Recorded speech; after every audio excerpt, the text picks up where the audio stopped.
Hello, everybody. I'm live. I'm back, baby. But also in the last stream, like I said, we're gonna be doing Escoffier. We're gonna do that one before we lose the bonus. And my earbuds do not want to go in. God damn it. There we go. Finally.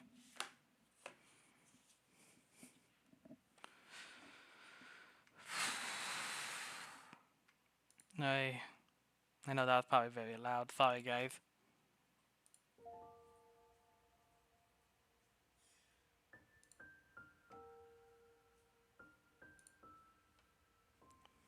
Alright, that's that.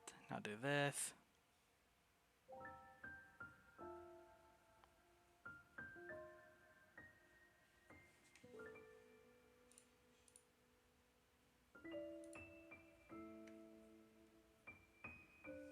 Hello?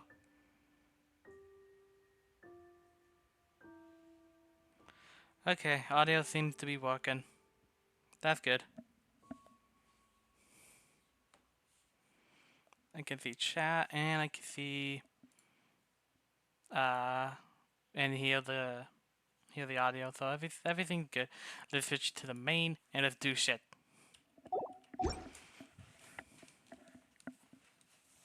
Yeah. Alright. If you weren't here for last stream, we're gonna be doing a bunch of skipping, mainly because I don't want to lose the chance to get all this for free. Because that's basically 2 pulls right here. Because this would also give us 60. So 60 plus 60, that's basically 2 pulls. At least a pull.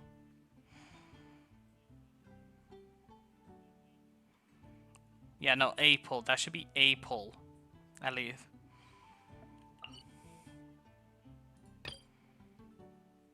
A bull, a pull. Ah, I can't say shit. And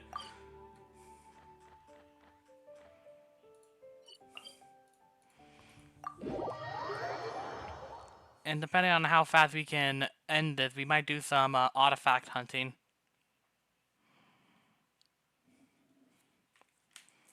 Five chances to get the coveted pyro,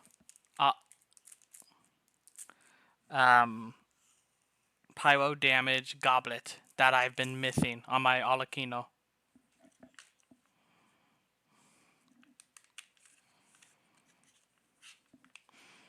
Capri-Sun.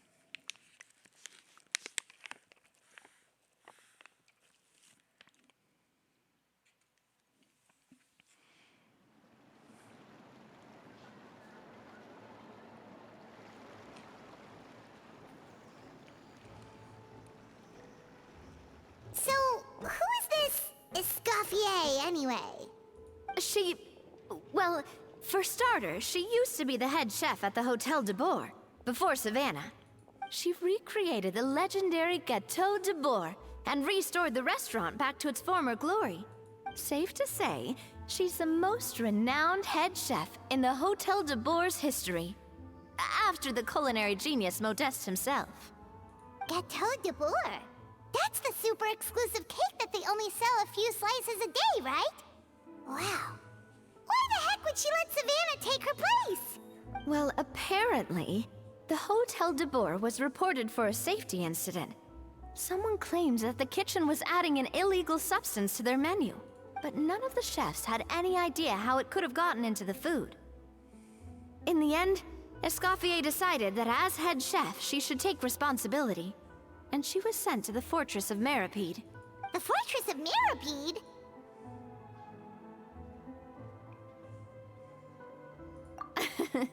Well, you're right. The quantity of the substance they found was fairly minimal.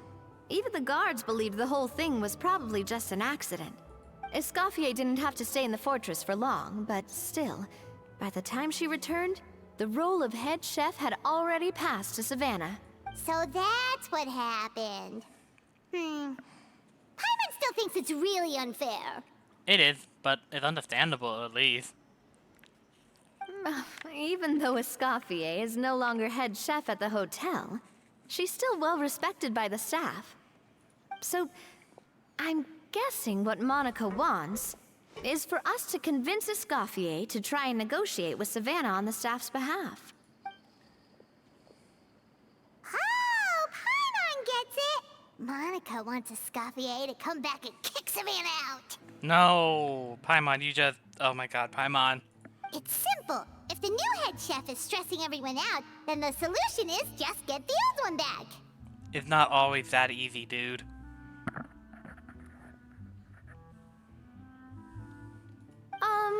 Well, about that. You thought cream of mushroom soup was ready to serve after 3.5 minutes on the stove. You'd have had more sense serving hot water with ice cubes. At least then you wouldn't have wasted all this perfectly good cream and mushroom. What do you say, Hilaire? I'm sorry, Cream. I'm sorry, Mushroom. As you can see, Escoffier is that kind of chef as well. You have to leave it on the heat for long enough to allow those flavors a chance to come out. Don't be fooled by the aroma when the water first starts to boil. Got it? Yes, Chef. Then go back and do it again. The customers are still waiting. Remember where you went wrong and don't repeat the same mistake twice. Yes, Chef. At least she's not Alhosh, from what I can tell.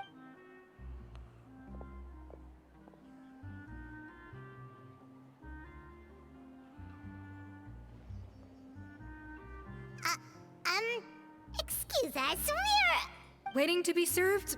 Sorry, we're pretty busy. I'm afraid you have to join the line. Oh, no, we're not here to eat. So you're not paying customers? Then I'm afraid the wait will be even longer. It's hard to talk to Escoffier when she's in the zone. Let's take a seat. We can catch up while we wait. That's fine.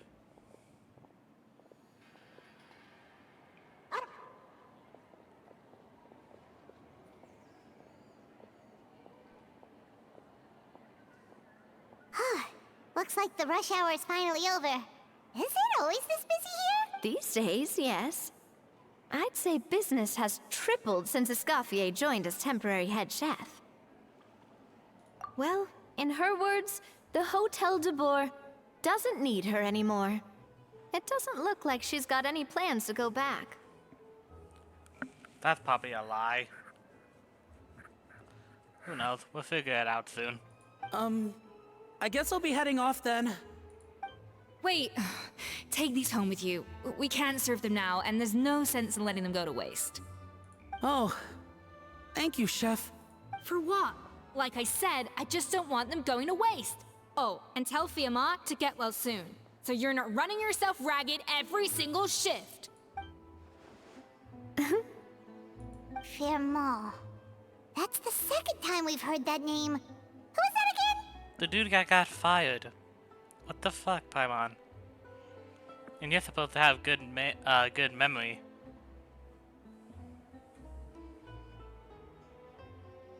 He's the chef that fell ill from stress. Hilaire is his son. And with Mom stuck at home taking care of Dad, he decided to pick up some work to help pay the bills. Escoffier knows their situation, so she's been making some extra food every day for him to take home. Hey, I heard that, Navia! I've told you before, no one's making extra food. Hilaire is making blunders in the kitchen, and I can't serve his failed dishes, so he might as well take them home. Yeah, failed dishes that just so happen to be nutritionally complete every single time. Alright, so she does have a soft spot. Let's go. She cares.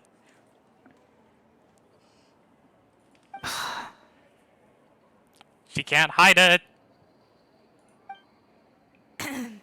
So you two must be the world-famous traveler and his companion, Paimon. Yes? Is there something I can help you with? Oh, so you know us already. We'll skip the introduction then. We're here to talk about Savannah. Oh, I certainly am. The Spina's headquarters are right next to the tavern. And I've lost count of the number of times Navi has come to pester me about it. But I don't work for the Hotel de Boer anymore, and being ex-head chef doesn't give me the right to interfere with that business. Besides, I'm the one who persuaded Savannah to take the job in the first place. What? Well, she was a much gentler person back then. A little timid even. She wasn't at all confident that she was the right fit for the role. That's hard to believe. Are we definitely talking about the same Savannah here? If she says it, then something must have happened.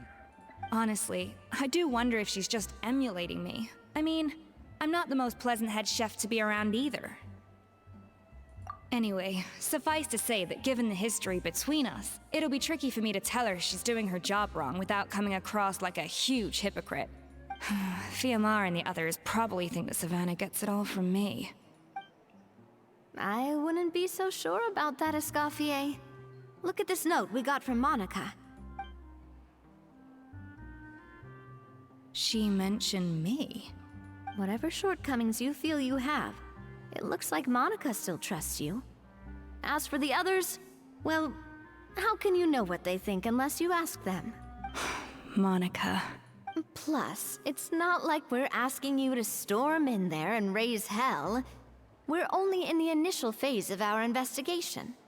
All we're trying to do is get the other chefs to open up to us. Oh, Monica. Oh, Monica. Escoffier? I can't believe her! Powdered sugar is supposed to be applied sparingly. Look at all that on the wrapper. It's thicker than the sole of my shoe. Unbelievable! I won't stand for this. She has to learn. Come on, we're going. Oh my god. Either she is literally just doing this because Monica asked, or she's doing this because she's actually doing what she's saying she's gonna do. Or both. Wait, so now she's,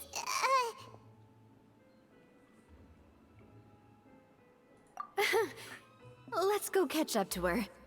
We don't want to keep her waiting. She's looking.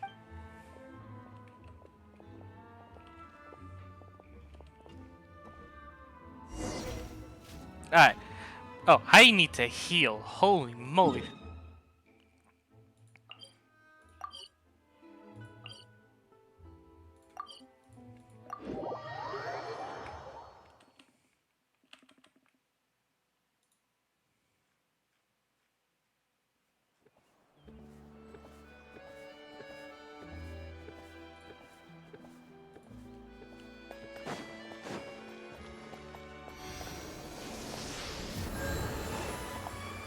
Okay.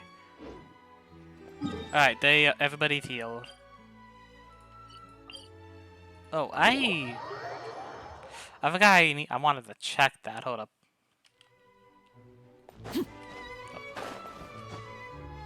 Or did I already check it? Hold up.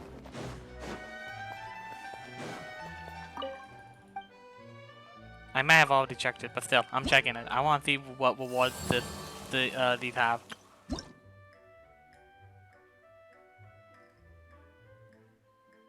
I already did. Damn.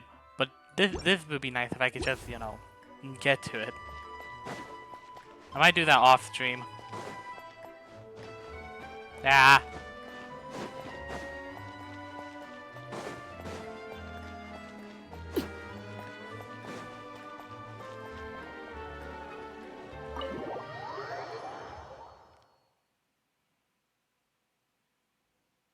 Wait, she looks like... Is that Escoffier? Uh-oh. Escoffier's back? Yes! I've missed her cooking! I was just saying, Hotel de Boer is nothing without her. You can't match Escoffier's talent. Okay. I'm sorry. I'm so sorry.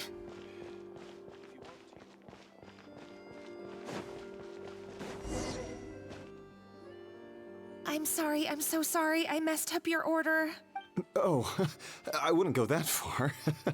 Maybe the taste is a little off, but if you hadn't brought it up, I don't think I would have noticed. But, please, you have to forgive me or Chef is gonna... Okay. What the heck? Get up! Stop, Monica! Can't you see that you're just making your customer feel more awkward? Escoffier? If you want forgiveness, then do what any self-respecting chef would do. Make the dish again. And this time, get it right. You cannot go begging your customers to feel sorry for you. Savannah said that I'm not allowed back in the kitchen until I've corrected my mistake. But if I can't go back into the kitchen, I can't do the dish over. That's some backwards logic. How can you fix your mistake without being allowed to cook? If this is what Fermat had to put up with, then no wonder he had a breakdown. Yeah. We apologize for interrupting your meal, sir. It's fine.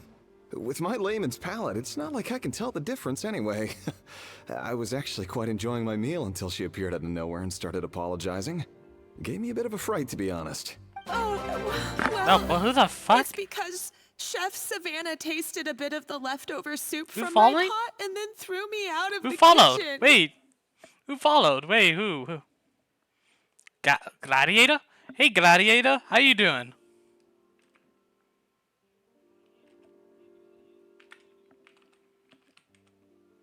Gosh, that's pretty strict. Has she always been that way? I don't recall things being like this when Escoffier was head chef here. I gotta I mean, Ah, frick. Escoffier was strict too, but I think the difference is that her criticism was more constructive, so you knew what you did wrong and how to improve, and we all knew that it came from a good place. Chef Escoffier was hard on us because she truly wanted us to reach her level.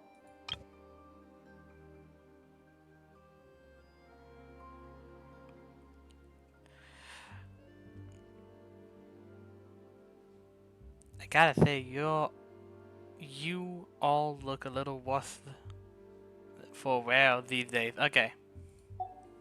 That these days, whenever we make a mistake, we just get told to wake up, get your head in the game, or just do it again. And it's only gotten worse since word got out that Chef Escoffier had started working again in the Fleuve Cendre. Monica, you don't need to call me chef. I'm not the boss here anymore. Yeah, but through no fault of your own. What happened back then? That wasn't on you, and all of us know that. That banquet was a huge event, and so many staff were involved every step of the way. With so many moving parts, there's no way of knowing how that Lumiline ended up in the food we served. Lumiline? What's that?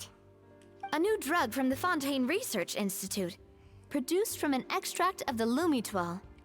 Apparently it sharpens the senses, so they used it to treat people with impaired responses to stimuli. Oh, yeah, I've heard about that. They found out you can use it as a flavor enhancer since it stimulates the taste buds. Makes things pretty addictive. They also found that overuse can have mood-altering effects, and even lead to nerve damage.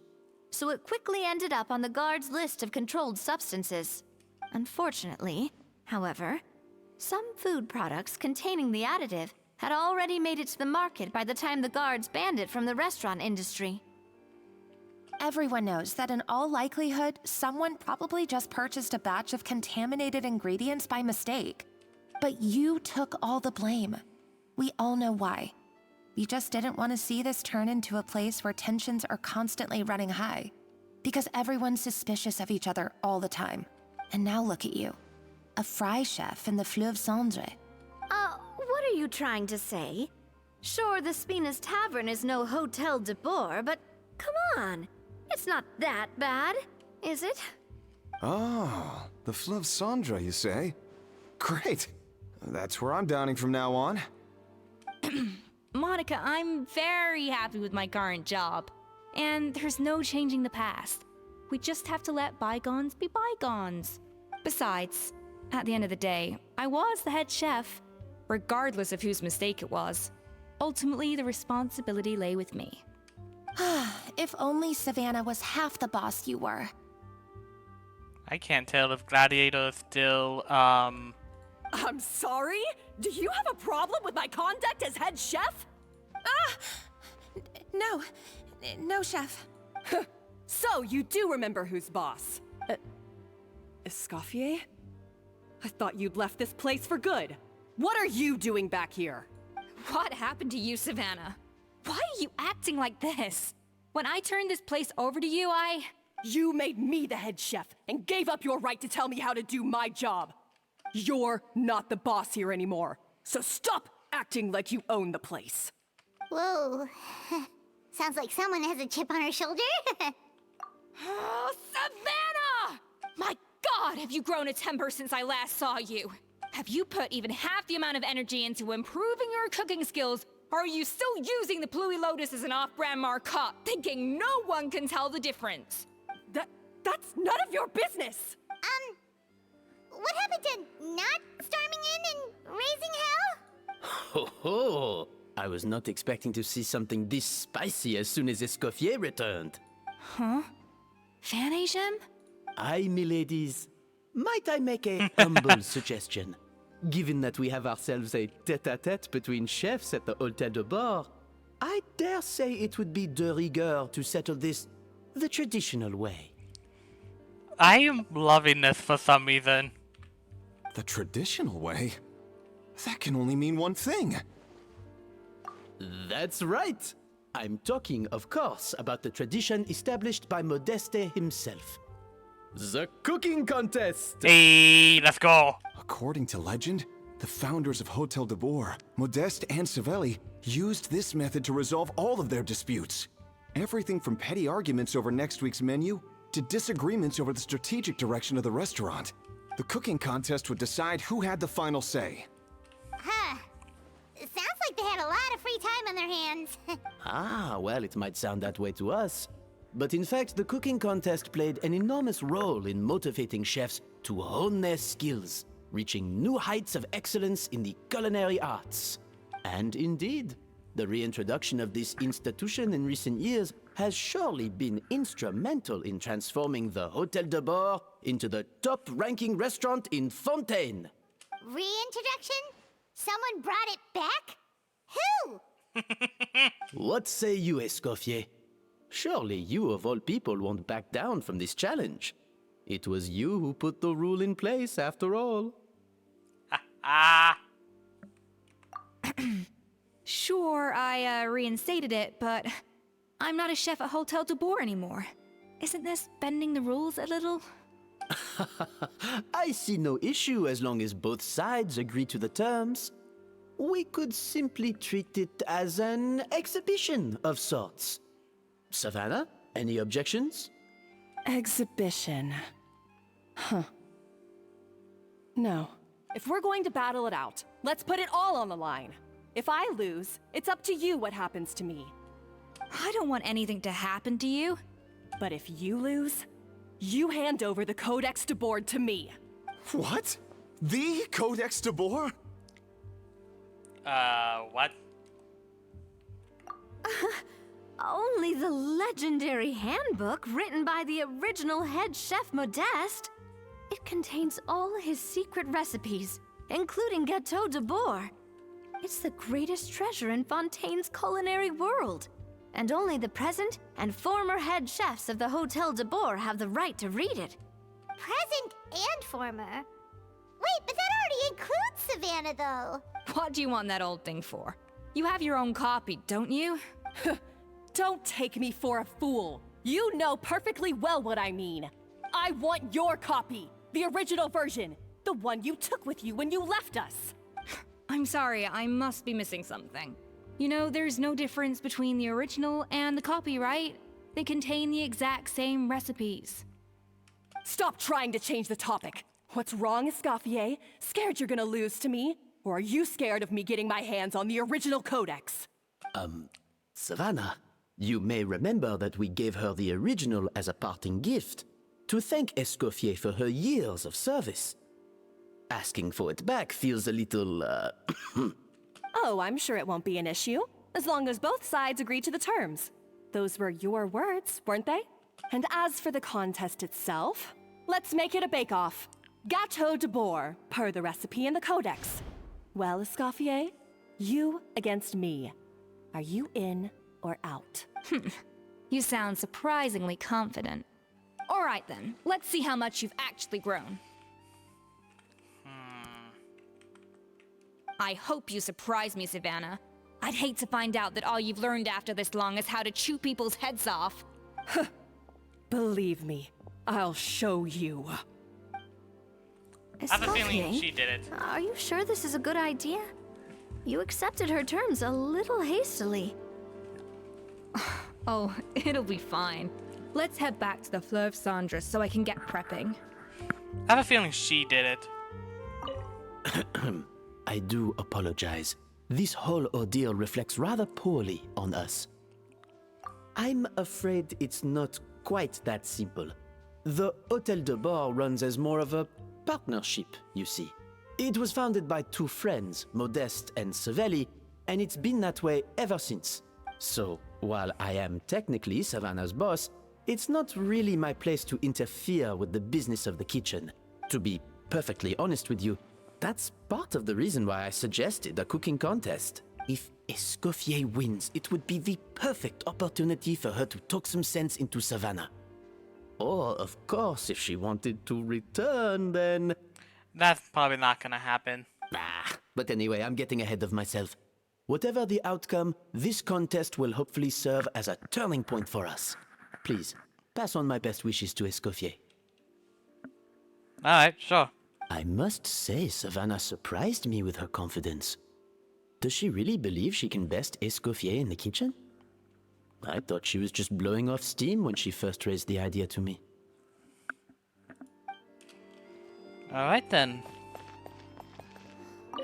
I can't believe I got to witness that firsthand. I only stopped by here for a quick meal. I definitely got my Mora's worth today. Alright.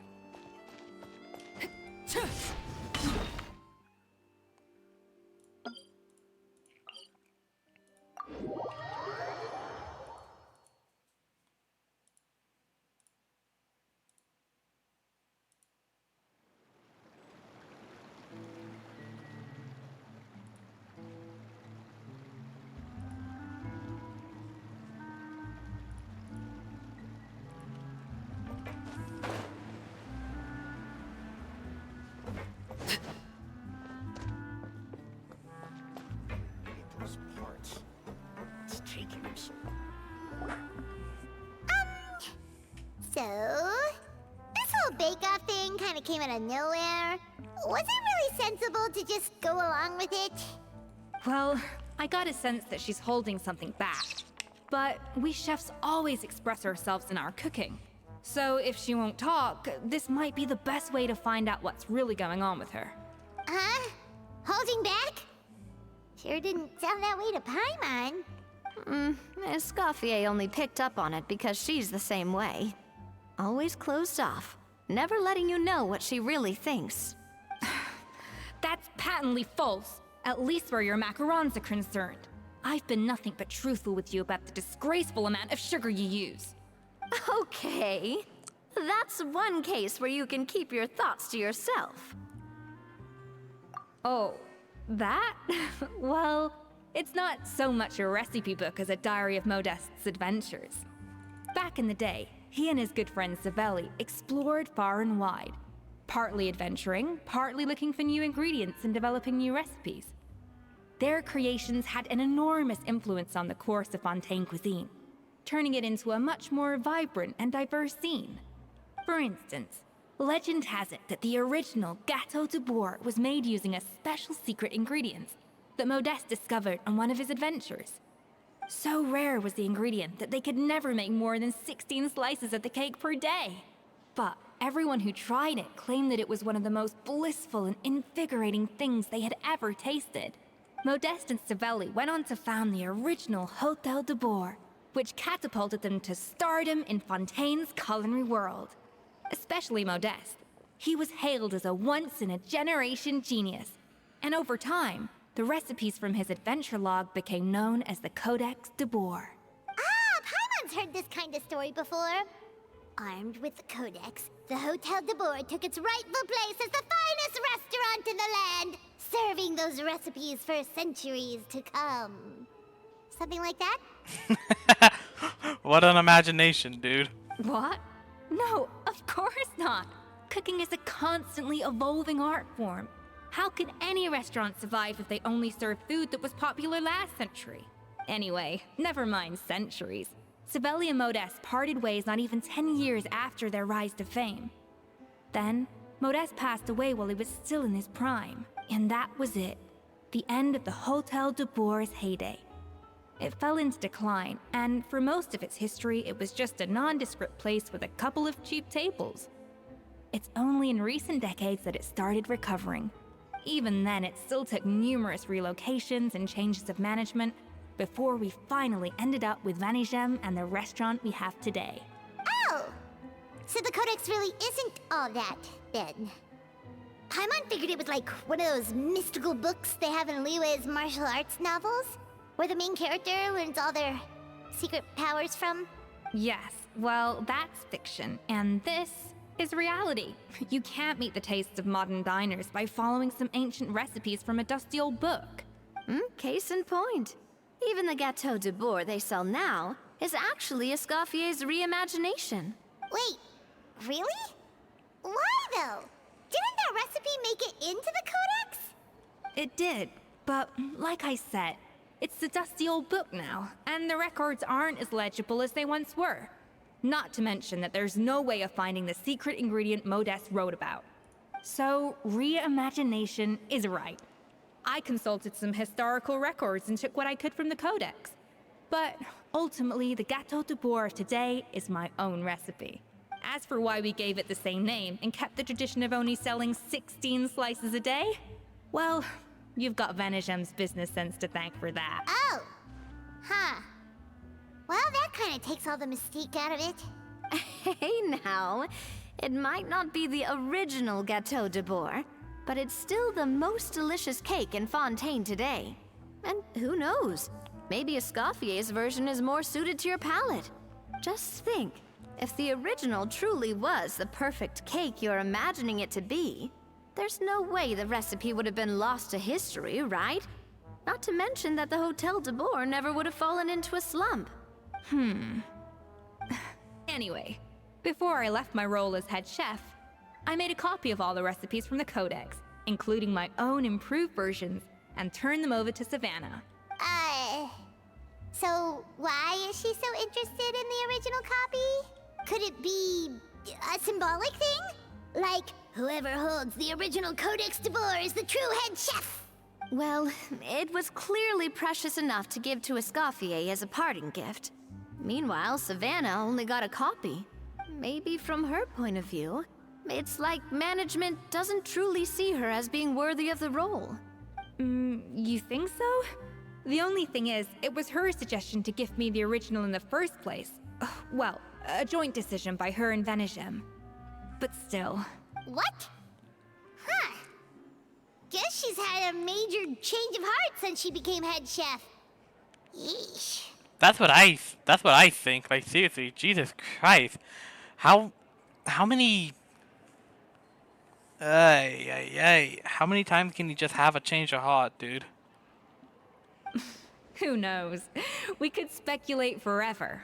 Better to just let our Gâteau do the talking. It means besting her in this bake-off, and then getting her to explain herself, even if I have to beat it out of her with a spatula. However much she's changed since we worked together, I believe that she still has her chef's pride. And if she respects the art, she'll respect the outcome of our contest. Well, I'm confident that you and your spatula can get justice for Froment. All you need to do now is win the contest. But that should be a breeze for you. Let's not get too ahead of ourselves. Gâteau de Boer is very complicated to make. Usually, it takes 3 chefs working in tandem to cover everything. Now, if I had to push it, I could probably do the work of 3 chefs myself. But I'd prefer to play it safe if I can find a couple of assistants in time. Well, that's easy. The 3 of us are veterans in the kitchen. You just need to pick 2 of us. Well, I have heard the Traveler is an accomplished cook, as well as a warrior. But be warned, I will hold you to exceptionally high standards. Think you're up to the task? Oh, count me in too. I've spent weeks perfecting my macarons after your scathing review. Even if it means competing against the Traveler, so be it. I'll show you what I'm made of. Confident. I like it. Alright, let's start with some elementary mise en place. Show me your knife skills. Oh no. I've always called it chopping stuff up, not mise en place. But it's basically the same thing, right? Oh, Navia. The difference in your case is that mise en place is chopping stuff up. Looks like you found that easier than I expected. Yeah, thankfully it was pretty straightforward in the end. You made it sound like we'd be carving statues out of fruits or something. Well, brace yourself, because the next step is anything but straightforward. A kind of special food processor I got the Fontaine Research Institute to make for me. It uses cold temperature extraction to isolate the essence of cooking ingredients, which can then be used to flavor dishes more precisely. Ah, man. Well, brace yourself, because the next step is anything but straightforward. I'll be using this cold press to extract flavor compounds from the ingredients. But this isn't exactly standard kitchen equipment, so that probably didn't make a whole lot of sense. Let me give you a demonstration instead.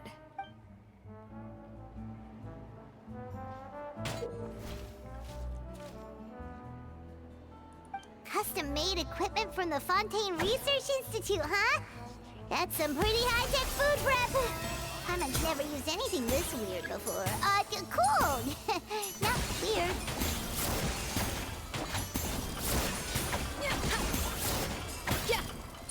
Okay. That was kind of And easy. done. These are the flavor compounds extracted from our ingredients. I processed all the fruit you chopped up earlier. Wow! Even the smell is so much more concentrated. What next? Do we add all this stuff in? Absolutely not! Throwing everything in at once will ruin the balance of flavors.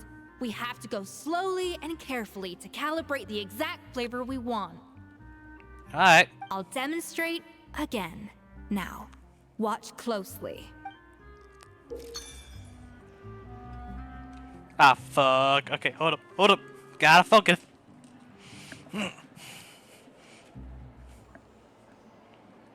Slowly and carefully. Okay. Let's do this. Then this.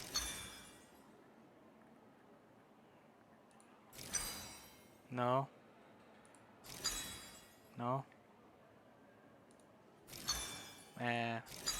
Nope. Frick. That's not right. That didn't count. I was experimenting. Okay. So, let's try like this.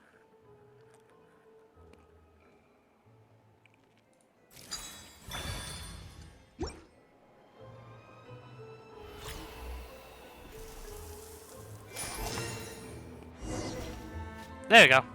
And voila! Now it's your turn.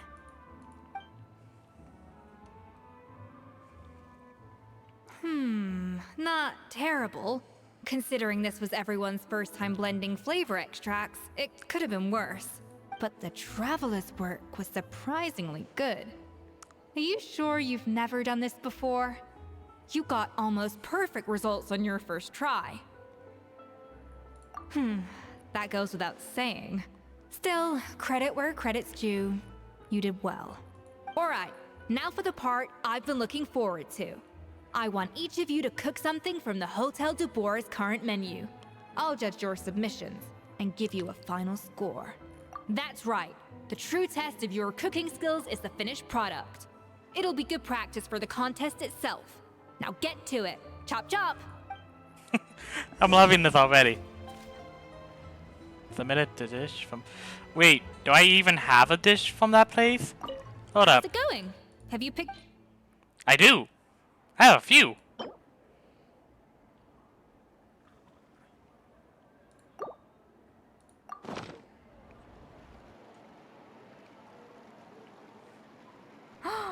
Look at that! With the grace of a snow-winged goose, as I like to say. Now, let the grating commence. Let's see. Pretty good, right? Not to brag or anything, but Paimon's a bit of a connoisseur when it comes to la food. Paimon, the traveler makes the food. You just eat. 6 points. Knew it. What?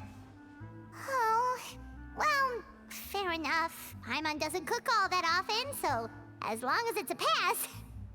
That's not a pass, dude. That's just barely a pass. That's 6 out of 100. Ha ha.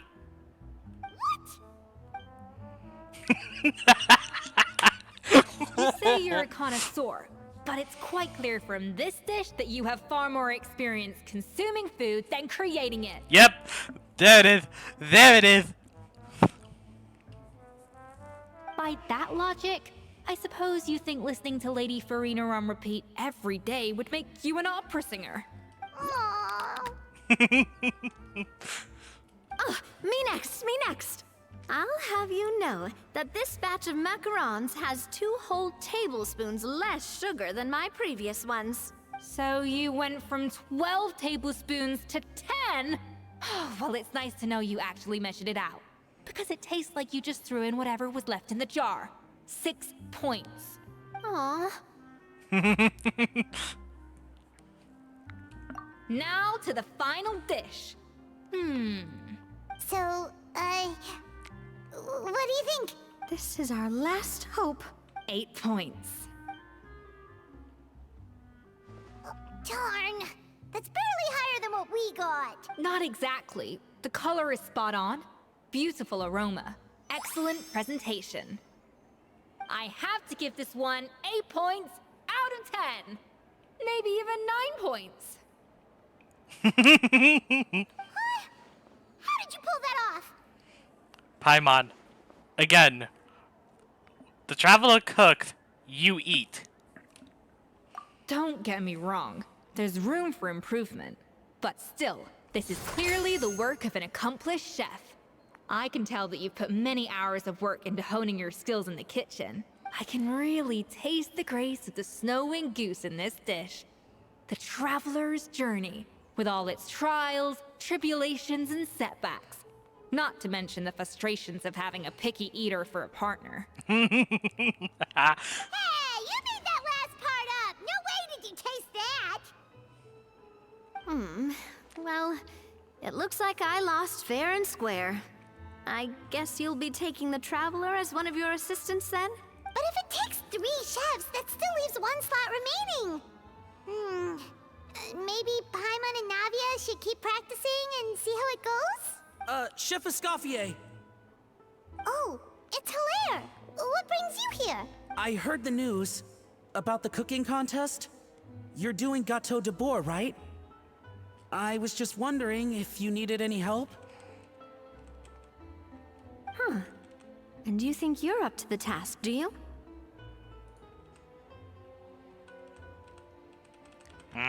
Oh, no, I know I'm not there yet. It's actually my dad who wanted to help. Firma, last I heard, you could barely get out of bed. Chef Escoffier, Navia, Traveler, thank you all so much for everything you're doing for me and my family. I've had enough of sitting around at home while you run yourselves ragged. If you let me, I'd like to help you win this cooking contest. Yeah, I was gonna say the same thing. Don't you worry. I'll be fine. I'm feeling much better now. I'm sorry. I know I've been rather useless these past few days, but not anymore. The fact is, I'm a fine chef, despite recent events. I've proven myself in the Hotel de Bois kitchen, so if anyone's qualified to work under Chef Escoffier, it's me. I think. I hope so. Firma, have you even set foot in a kitchen since leaving Hotel de Bois? I have not, but I'm fully rested now. I know I can handle it. I'll prove it. Let me whip something up for you right now.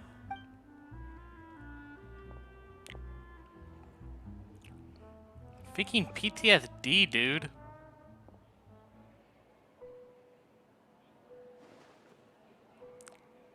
Huh? That's strange. Why are my hands shaking? It's PTSD. What do you call this, Verma? I can't seem to grip my knife. Do it again! Again!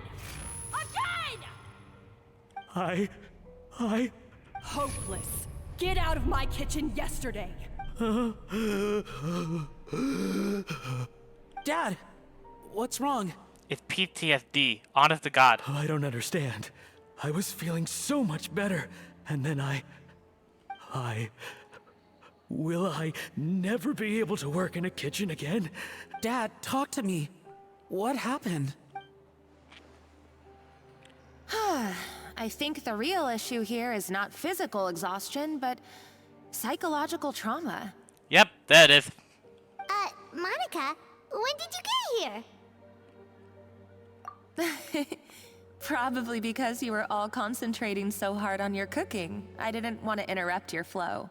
But anyway, Verma, I'm so sorry.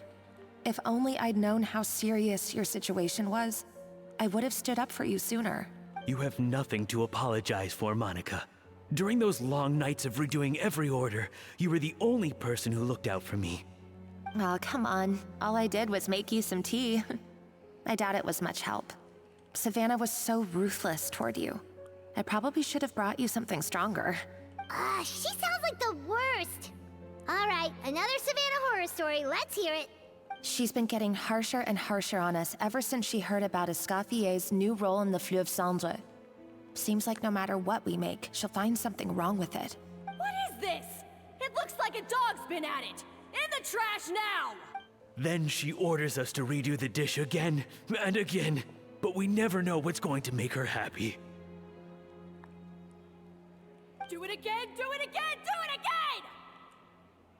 Every time you remake it, you just get another earful from her. Either straighten yourself out or get out of my kitchen! So now, it seems like just picking up a kitchen utensil gives me flashbacks of her yelling at me. Oh man, that must be awful. The more I want to get it perfect, the more my hands shake, and the more scared I am of making another mistake. How can you give up so easily, Firma? You weren't a quitter when you were working for me. And even under Savannah, you talk about working late into the night trying to perfect your dishes. That says to me that you still hadn't lost that determination to prove yourself. What changed? I don't know what's come over me. When I think back, I just remember feeling like my heart and my hands were growing heavier and heavier as the shift went on. Each time I had to redo a dish, my heart sank a little further. It's PTSD. It's literally PTSD. Maybe Savannah was right. Maybe I am just hopeless at this. Dad. I see. Well, it sounds like there are some deep issues at work here. Ones that won't be resolved by merely seeking compensation.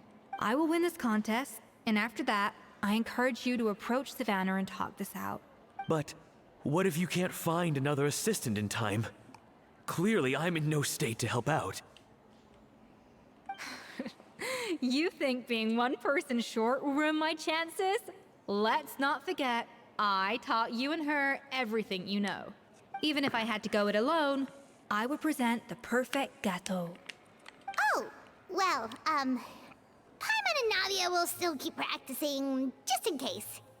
And so will I. Yeah! And if worse comes to worse, we can always get the Spina di Rosula to put out an emergency call for chefs. There's gotta be someone out there, right? Actually, I thought maybe I could help. That's sort of why I'm here.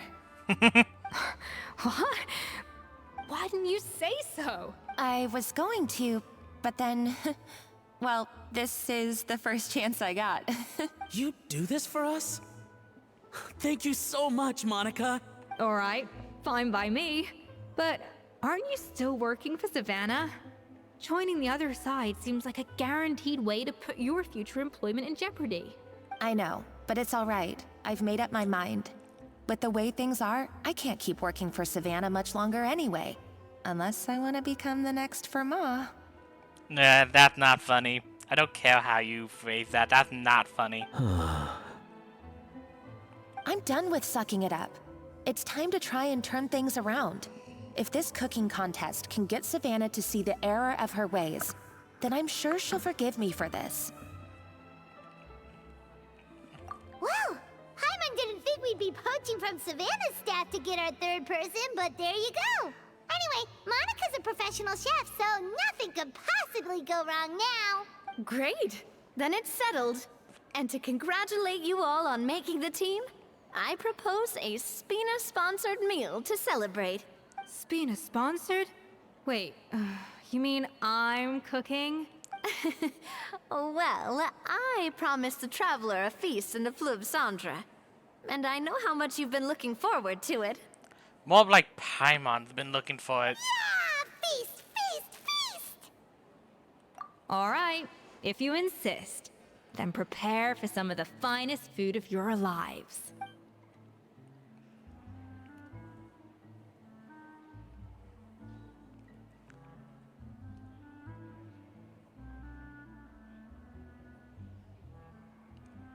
Huh. That's not a bad idea, actually. Wait, hold on. You need to finesse that further.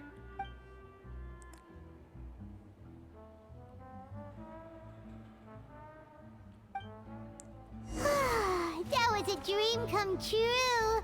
Paimon never knew Fontanian cuisine could be this good. That's what happens when you have a freaking, Finally on the right path. Hello, Navia. Good to see you passed out like that. I wish I could eat that all over again. It's not often that Escoffier goes all out like this. And it's all because of you, Traveler. She looks like she's wasted, and that's hilarious. Wow. I don't know if I'll ever be able to cook as good as that. So, this is what Chef Escoffier is truly capable of. Again, she looks like she's out cold. Hold up, is she? I can't tell. Let me see. Let me see. I want to see. Oh, she is. She does. Holy shit.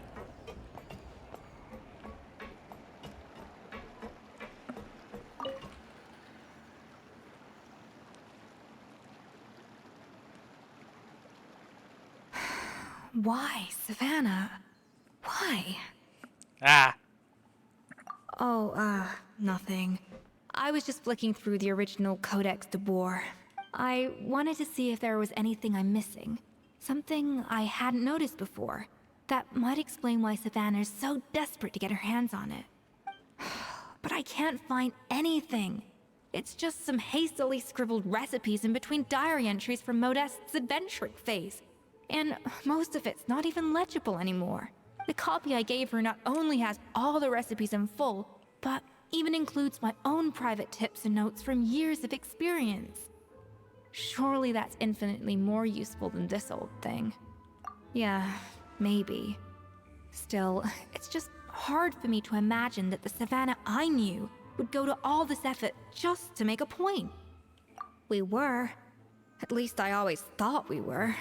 She was a little shy, but meticulous with everything and everyone she dealt with.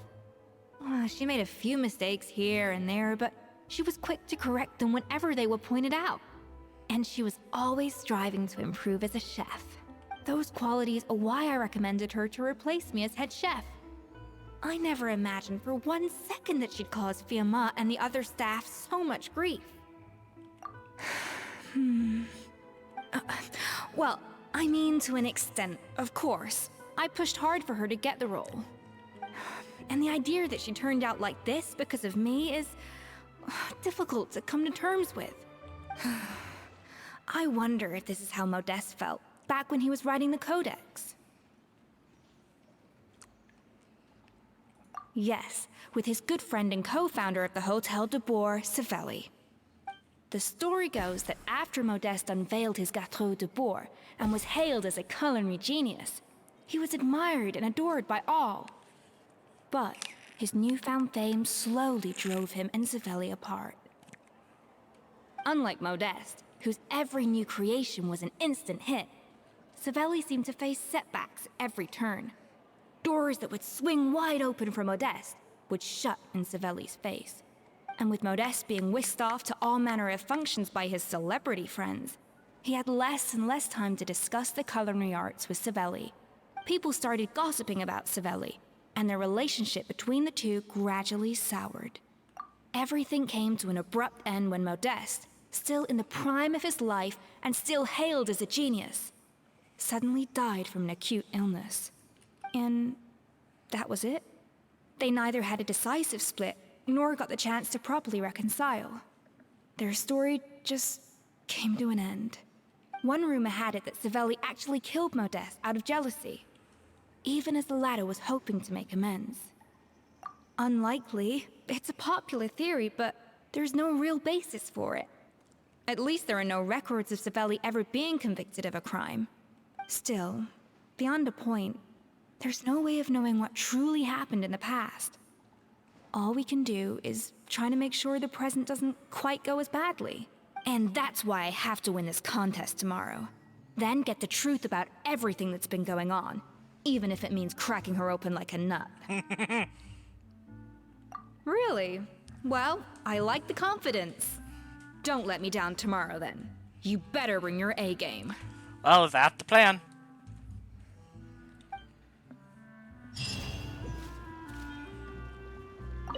Let's hope that Savannah isn't all sizzle and no steak.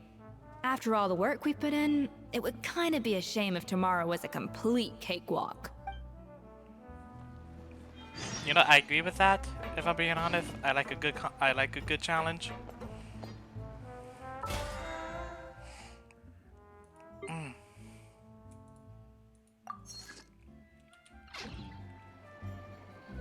Alright, I guess I'm finally on the road. there you go.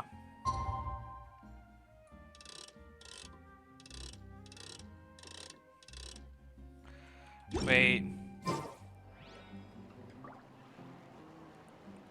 Ah, frick. Okay.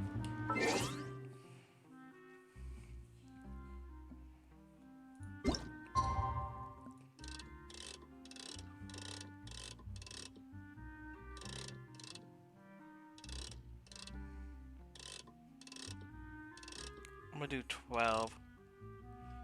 Because I know I saw 18. Hold up. Okay, so I was right. Do 12. Okay, do 12.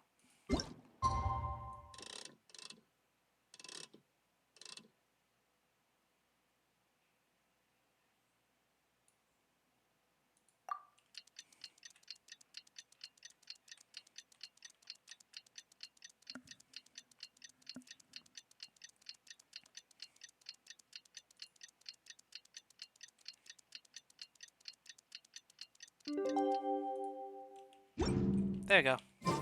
It's cooking contest day! To the Hotel de Boer! Toot sweet!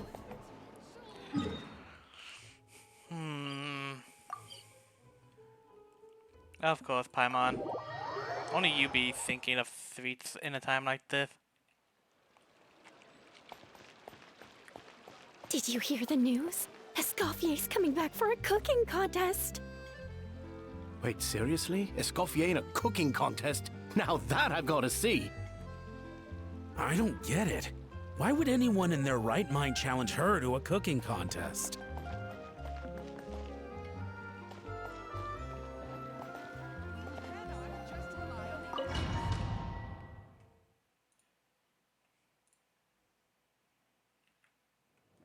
Mesdames et messieurs, welcome one and all to the Hotel de Boer and to this most exciting of cooking contests. Savannah, I brought the original copy of the codex you asked for. Monica? In the interests of fairness, this contest will be conducted in a double-blind format. Once the dishes are complete, they will be sent to the back of the kitchen where they'll each receive a label. The labels will be placed out of sight underneath the plates, only to be revealed after the judges have sampled them and reached a final verdict. This is to ensure that no one will know which dish is made by which contestant. As one of the judges, I promise to be fair and impartial. When my meal got interrupted yesterday, I never thought this is how they'd make it up to me. Getting a seat on the judging panel is a pretty sweet deal. Both contestants have taken their positions. Then, without further ado, let the Hotel de Bord cooking contest commence! Alright, let's do this. Sweet.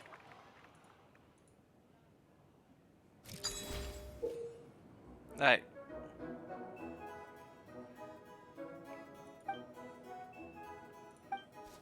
Monica, Traveler, it's go time. Even the best chef in the world can't flavor their food Whoa, what without the- prepping the flavoring, right? Alphonse, Gaspar, get to work! Do not disappoint me. Looks like our two head chefs are raring to go. Like an oven on full blast, this competition... I need 4. This is all 5.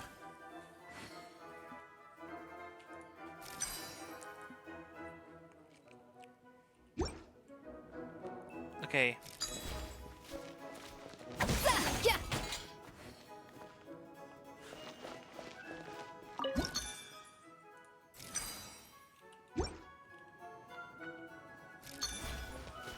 A dash of frosting!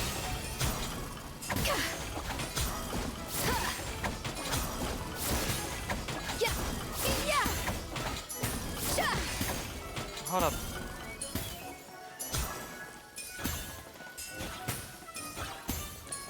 A little amuse-bouche. That should be enough flavoring. Now hurry up and balance the flavors. Okay, that was close.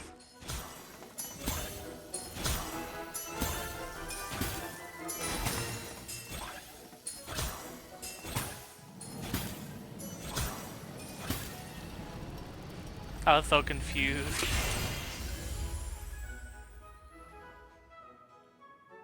Come on, Escoffier! Come on, Traveler!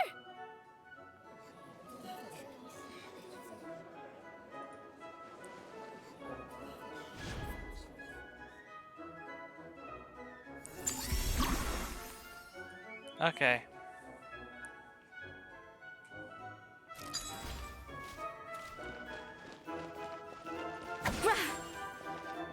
Oh!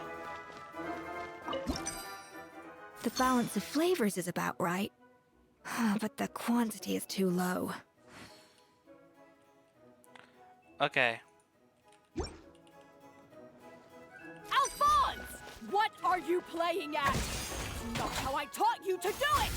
Stop working around and do it again! Yes, chef!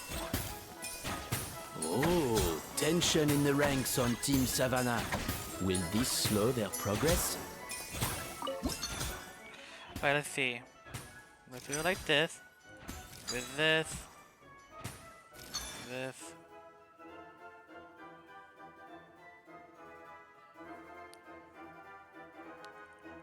Okay, hold up. Goodness sake, Savannah, what are you doing? Oh, get it. I've got to focus on my own dish. Okay. Alright. Let's do it like this. Stay calm, Escoffier. There has to be a way to balance the flavors. Just think. There we go.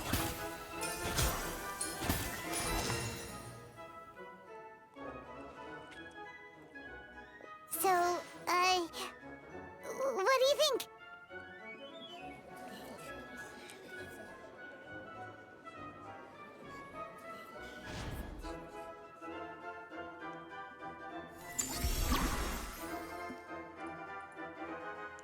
Alright, last layer.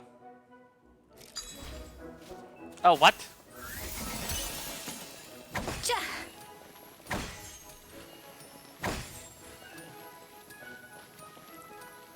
Okay. Escoffier is already on the final.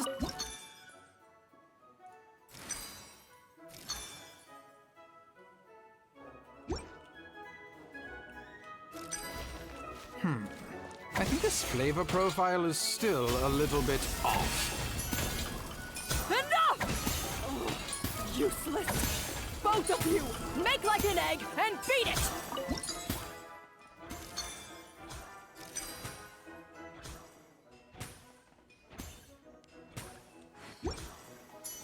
Okay.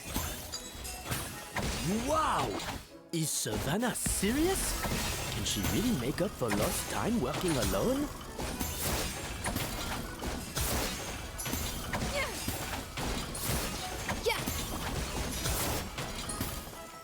Something doesn't feel right. I feel like I'm missing something.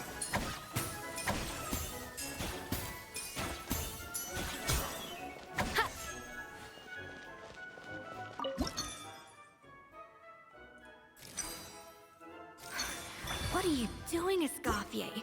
Your team's waiting on you. There we go.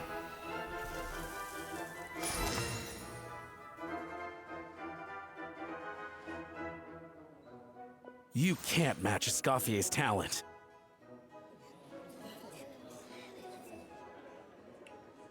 That took a minute.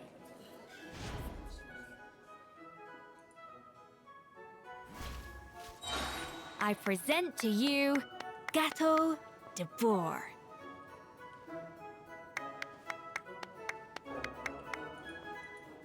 The pinnacle of excellence!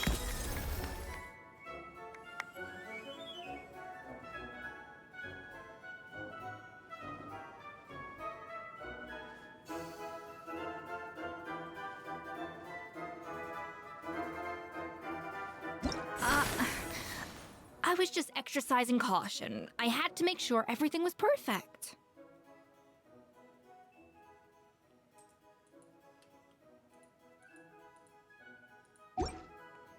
Was I too slow? Time's up! Contestants, please take your dishes to the back.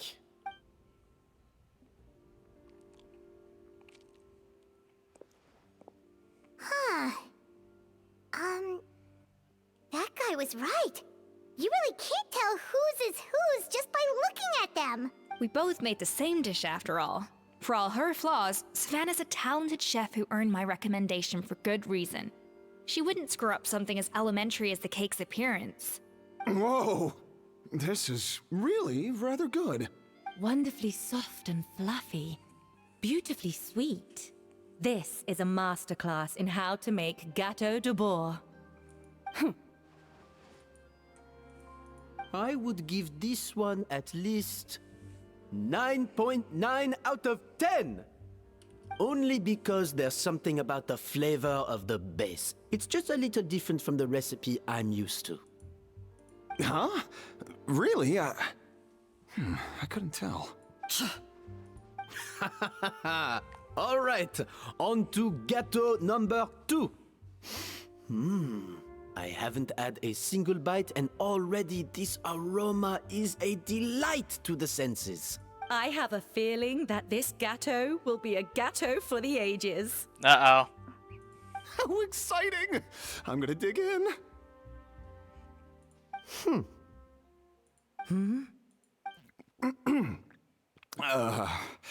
I think maybe someone got a little carried away when they were adding the sugar.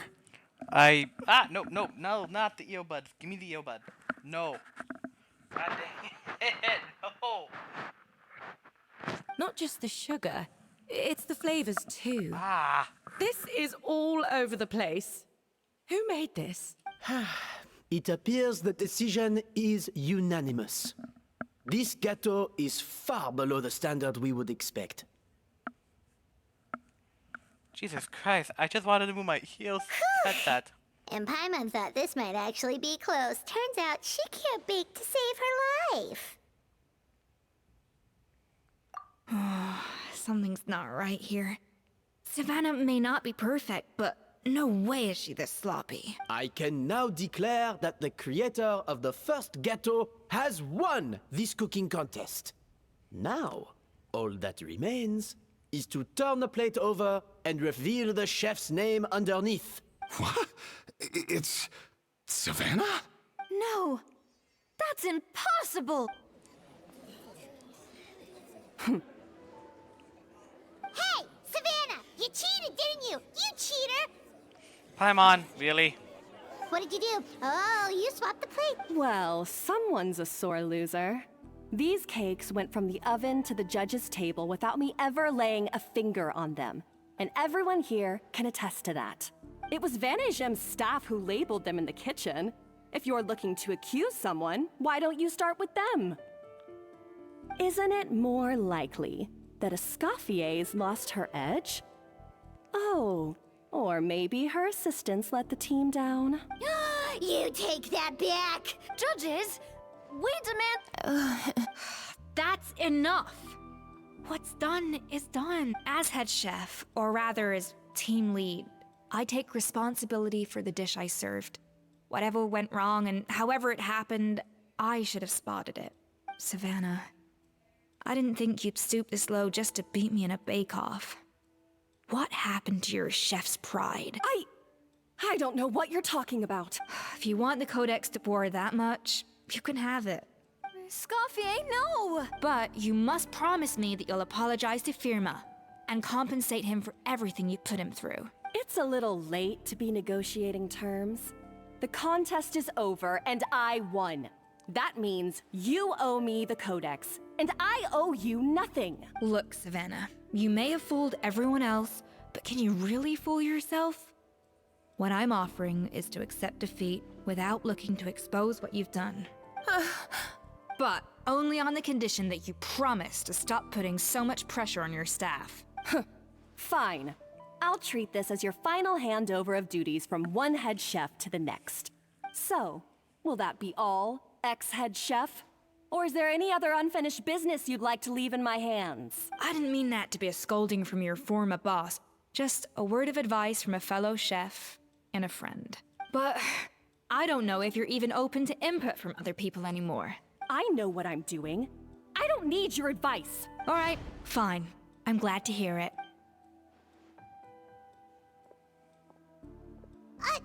Escoffier? The Codex de Boer! Finally. Now, at long last, I will succeed. Escoffier? How could you let her get away with this? Yeah! The Codex is a souvenir of your time here! Doesn't that mean anything to you? It's all right. It was just a bake-off, not the end of the world. I'm already over it. Besides, it's not all bad. She agreed to compensate Firma. That's mission accomplished for the Spina. Honestly, if I'd have known that giving her the Codex would solve everything, I'd have just done that in the first place. I mean, why bother with the whole cooking contest? It's such a waste of time and energy.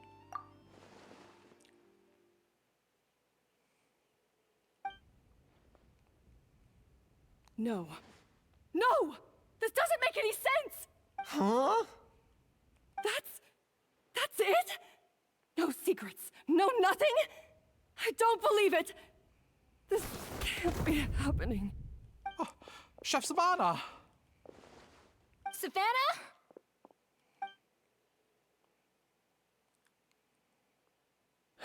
It's nothing life-threatening. Just a lot of pent-up stress and exhaustion. Holy moly. Oh, I knew it. Pent-up stress? The truth is, however hard she might be on the rest of us, the person she puts the most pressure on is herself. Yes, there are nights when she makes us redo things over and over into the wee hours. But for her, it's every night. She'll hide herself away in the kitchen, working on new techniques and recipes, and only realize how long she's been at it when we come to work the following morning. But why? Why would she do that? Our best guess is she doesn't want to be seen as less of a chef than Escoffier. And there it is. Knew it. Even so, That's no excuse for taking her anger out on the rest of you. Yeah, and it's definitely no excuse for cheating in the cooking contest. Huh, about that, we honestly have no idea how she did it. We were focused on our own work the whole time, like she asked. Leone and Algalia were the ones I tasked with labeling the cakes. I've already spoken to them both. They're at a loss to explain it too. Not to worry. Come on, join me downstairs. I'll interrogate the guilty gâteau myself.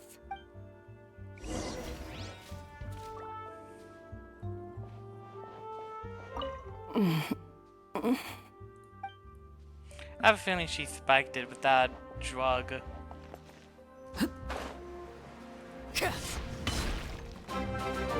Oh, who followed? How is it? Have you figured Hello. out what it was? Hello, how you doing? Thank you for the follow. Nothing much. How you doing? Oh, this is aggravated assault on my palate. I'd rather eat wet cement than this. Is it really that bad? I made sure to taste test it before it was served. Oh, relax. This isn't your cake. Savannah never switched the plates. The offending flavors are coming from in between the icing and the cake base, which means someone tampered with it while it was being made. Ooh. Is it the drug?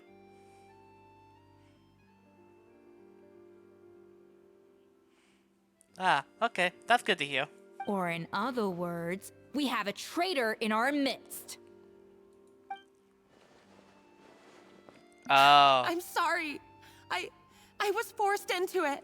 It was Chef Savannah. She said if I didn't cooperate, she would... Calm down, Monica. I've already accepted defeat.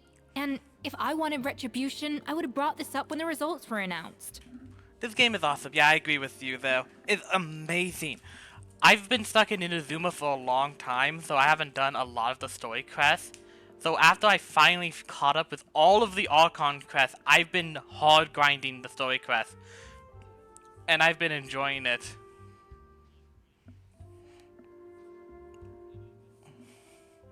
So far, my favorite one is the Nahida stuff. That one's been really fun. Whatever's going on with you, just spill the beans. There's no need to hide it. I was the one who caused the food safety incident that one time. Food safety? Wait, you mean the Lumaline incident? So you procured the contaminated ingredients? I do. I play League, StarCraft 2, which I do need to reinstall. Overwatch, or at least anything that's a hero shooter. Something else besides Overwatch, if I'm being honest. And a few other games I could get my hands on. I think so. Savannah and I were on procurement that day. I didn't check everything as well as I should have, and so I let contaminated ingredients make it into the kitchen. But I swear I didn't do it on purpose. I had no idea there was an issue with them, and I didn't know it would end up with Escoffier going to jail. Yeah. If I'm being honest, I play any game I can get my hands on, actually. Hold on, let me go to my Steam.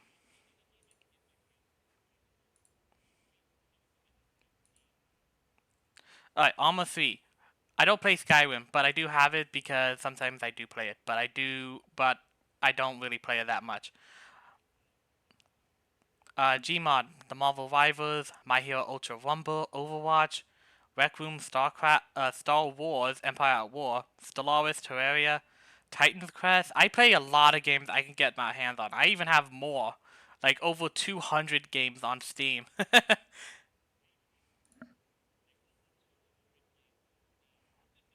Oh yeah, sure. What can you share? But the last thing I expected was for Savannah to use it as leverage to blackmail me with... This is crazy! So Savannah pressured you into sabotaging Escoffier's cake by threatening to expose your secret if you didn't? I know, it's terrible. I'm so sorry. I was so scared. the thought of Chef Escoffier finding out that I put her in jail, it made me freeze up with fear. I don't have that much money. I just been trying to build up a community for either I can get myself to self-study on art, if I can make my own model, or um have enough money to get myself a model. I don't really have much right now, and I've been using it to make sure bills have been paid. I thought Escoffier would hate my guts if she ever found out, and yet somehow that's ended up in me doing something even worse.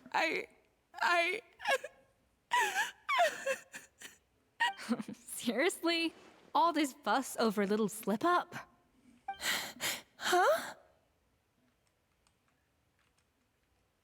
Firstly, it's not like I got a life sentence. I did my stint at the fortress, and now I'm out. And secondly, I had my own reasons for leaving the Hotel de Boer. This wasn't the only factor. So, you don't need to feel ashamed or frightened or anything like that. Any more than you need to add butter when you're pan-searing foie gras. You mean, you forgive me? Oh, well, I'm not saying you don't have to take responsibility for your mistakes. You should tell Vanagem to mark down your performance for the past few months. Then do some digging and find out exactly where those contaminated ingredients came from. Sure, you've made mistakes, but now's the time to fix them. Understood? Understood. Good. Now, back to Savannah. What about the original codex would compel her to resort to blackmail? I have my suspicions. Not that I've got any proof to back them up, though. Ugh. What happened to me? I've overheard some customers murmuring about how the Hotel de Boer hasn't been the same since Escoffier left. They think our menu doesn't taste like it used to, especially our signature items. Now that you mention it, I noticed it during the contest too. I couldn't put my finger on it, but the flavor seems subtly different from how it used to be. But the difference was so small, I'm sure no one would notice it besides our most loyal customers and true dessert connoisseurs. Still, as head chef, it's easy to see why Savannah would get so hung up on it. So many times I've seen her make the cake base over and over again, late into the night, determined to match Escoffier's version. But something's always slightly off every time. Yeah, I've noticed that too. Never really gave it much thought, though. Thinking back on it now, it's clear that Savannah's been in a downward spiral ever since Escoffier left. She wants to prove that she can fill Escoffier's shoes. That's gotta be the reason. But after countless setbacks, she's getting more and more unhinged. And at some point along the way, she switched from doubting herself to doubting Escoffier. Doubting Escoffier? For what? Yeah, it would explain why she was bent on getting the original at any cost. She must have thought Escoffier purposely omitted key details from her recipes when she copied them out. Also, she could retain her place as the #1 chef in Fontaine, the only one privy to all the secrets of the trade. Oh, for goodness sake. What a stupid idea. Of course. Then she finally got the codex only to discover that the secret recipes she's been pining for don't exist at all. Seeing how utterly wrong she was must have been a real shock to the system. It probably brought up everything at once. It overwhelmed her, and she passed out. There's still one thing that doesn't make sense, though. If Savannah had the real recipe all along, how come it tasted different? She might not be on the same level as Escoffier, but surely after like 50 attempts, she'd get it right one of those times. You'd think so, but geniuses like Escoffier are in a league of their own.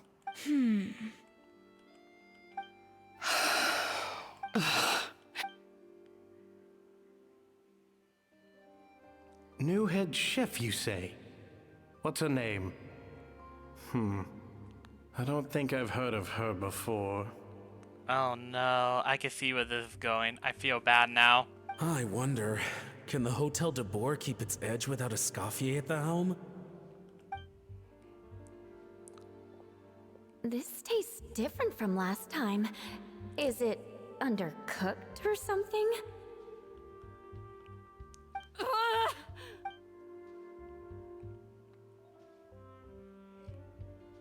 Take this. It's a copy of the Codex de Boer. From now on, you will be its keeper.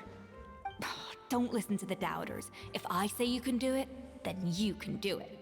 Even if you don't believe in yourself, at least believe in me. Hey, did you hear me? Once I'm gone, the restaurant is all yours.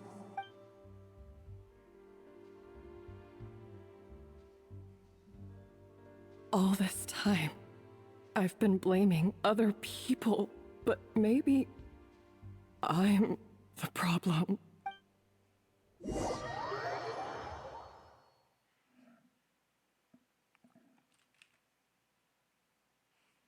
I sincerely apologize for putting everyone out.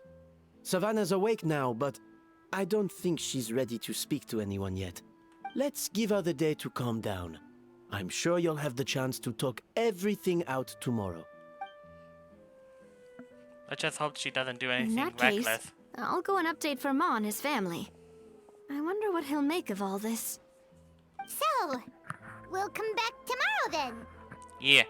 And again, let's hope she doesn't do anything reckless to herself. That was a long day.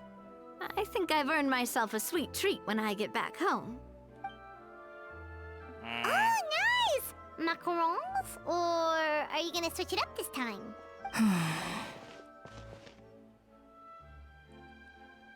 Traveler, how much do you know about the snow-winged goose? Every year, they migrate long distances in search of a suitable home. There's always one goose at the front whose job is to lead the flock. Fontaine poets often use the image of that goose to explore the ideas about leadership and genius. They usually imagine someone who's a cut above the rest, a model of perfection. But what those poets don't know is that during a migration, the lead goose is always changing. Once the lead goose shows signs of fatigue, it retreats to the back of the flock and allows another goose to take its place. So the truth is that leadership, with all the responsibilities and pressures that come with it, it's something that everyone takes turns at. But we humans completely miss that fact when we project our own ideas about social hierarchies onto them. I guess what I'm saying is, I don't buy into this notion that there's some sort of gulf between normal and genius. Cooking is a science, not magic. Given the same ingredients, same recipe, and same environment, I see no reason why two different people shouldn't be able to create the exact same dish. Of course, some people have a more sensitive palate than others, and some people are just born bolder or more conscientious. But these are all variables that can be accounted for with time and practice. I'd have no reason to expect so much from others if I believed that perfection can only come from the hands of a genius. The only reason I hold people to high standards is because, well, I believe they're capable of greatness.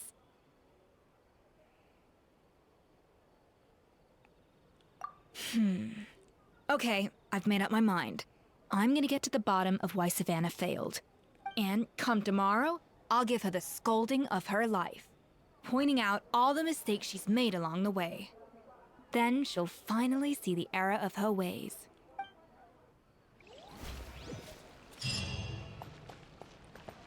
I love the fact she's literally switching from a British accent.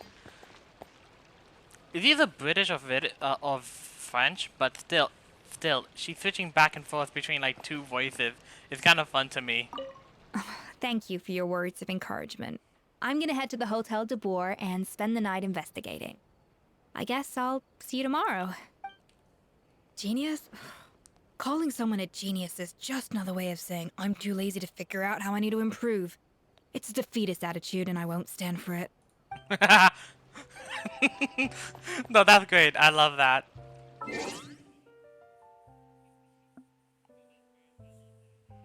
Alright, clock.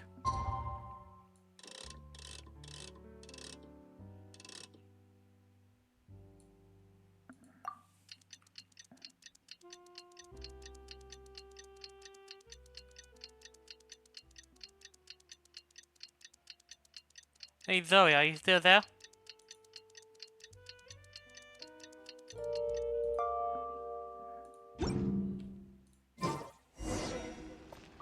Let's go.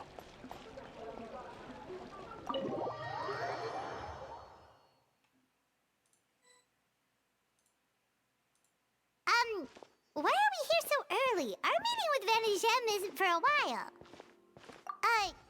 Check on her? Why? What happened? There she is. Oh no. Escoffier, are you alright? Oh god. I'm fine. Just need to get some more coffee in me. Huh? What happened to my coffee? Did I really drink it all? Alright. Thanks. I appreciate it. Well, there's cooking facilities here. Or we could just grab a cup of coffee from Cafe Lutece, but either way, hurry!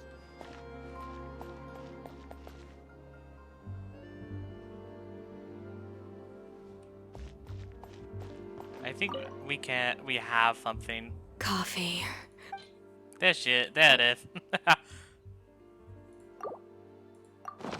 This would do just fine. Strong, bitter coffee beans, transformed through expert brewing and balanced perfectly with rich, creamy steam milk. Wonderful. I feel much better now. Thank you so much, Traveler and Paimon. Glad to hear it, but make sure to catch up on your sleep when you get the chance. I think I figured out where the problem lies. Honestly, it's ridiculous. I don't know whether to laugh or cry. Wait, what investigation? What are you guys talking about? I'll save it for when everyone else gets here. It's so stupidly small, I can't believe it's caused so much drama.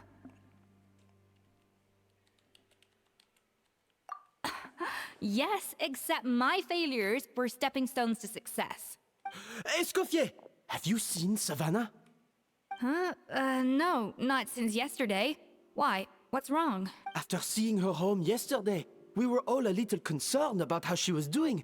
So, I dropped by her place early this morning to check on her, only to find an empty house with the doors wide open. I left Alphonse and the others to keep watch at her home, while I checked the Hotel de Bord.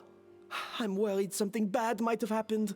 If she's not here, then where could she be? Boss, Escoffier, bad news. Alphonse? You're supposed to be keeping watch at Savannah's house. We were, but then, just after you left, we found this stuff in her house. Oh, looks like a map with a bunch of random places circled. What does it mean? Wait a second. This feels familiar. I'm sure these places are all connected somehow. Of course, from the Codex. They're all places that Modeste explored on his adventures. Yeah, but I don't understand. The adventure logs in the Codex are too fragmented to be of any use. How come this map shows all the missing details? The Codex de Bord? Then, this place marked in red out at sea. Could that be the fabled birthplace of Gâteau de Bord? Seriously? So now she set her sights on finding the original recipe and beating Escoffier that way? Geez, Savannah. Anything to overcome a gâteau plateau, huh? Ugh, idiot! Does she have a death wish? Those ruins are thousands of years old. Hold on, there's more. Besides the map, we also found these letters.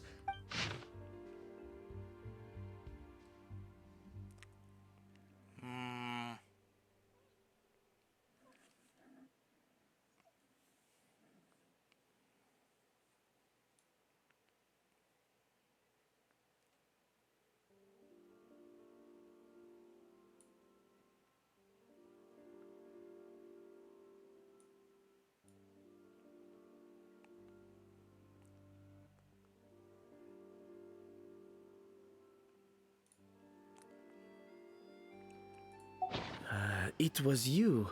You let the Lumaline through, didn't you? It sounds like a threat letter. Does this mean that Savannah was responsible for the safety incident? And not Monica after all? Retrieve the codex by any means necessary. So the cooking contest and the cheating. Someone else was behind her pulling the strings?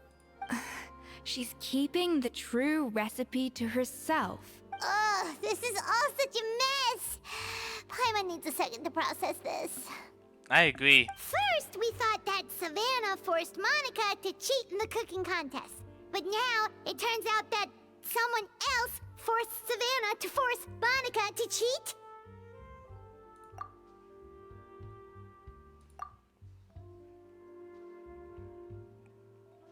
You're finally here.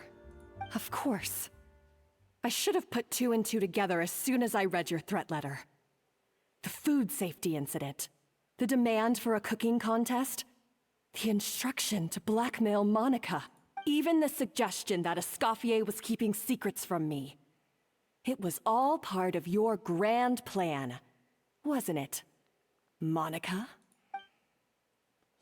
What? I'm confused. Why?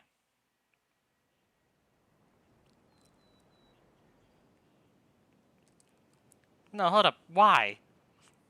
Why? Monica had... I'm so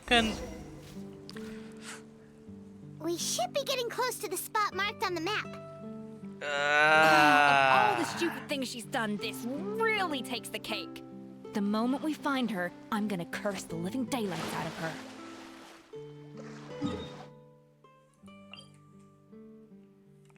Fuck, okay.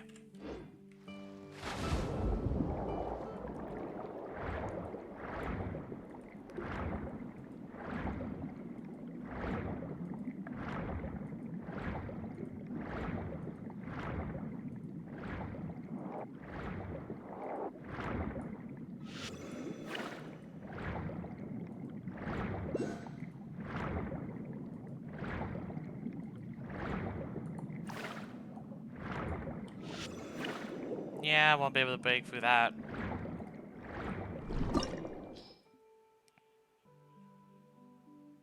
I most likely will have Escoffier, so I'm fine.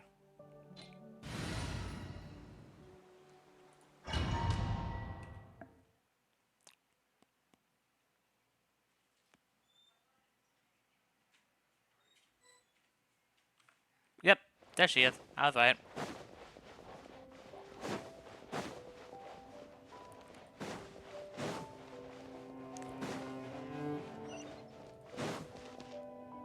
Whoa. Pretty.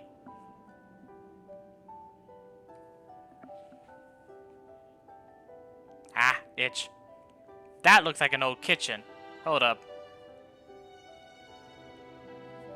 Whoa, this place looks like an underwater restaurant, doesn't it? Suddenly, the idea of an adventure chef finding secret ingredients makes a whole lot more sense. I think Modest's codex mentioned this place. A public bath from the time of Remoria. So yeah, definitely the kind of place that would have served food and drinks. Oh, hi! Huh? Some blubber beasts have come to join the party? How did they get here?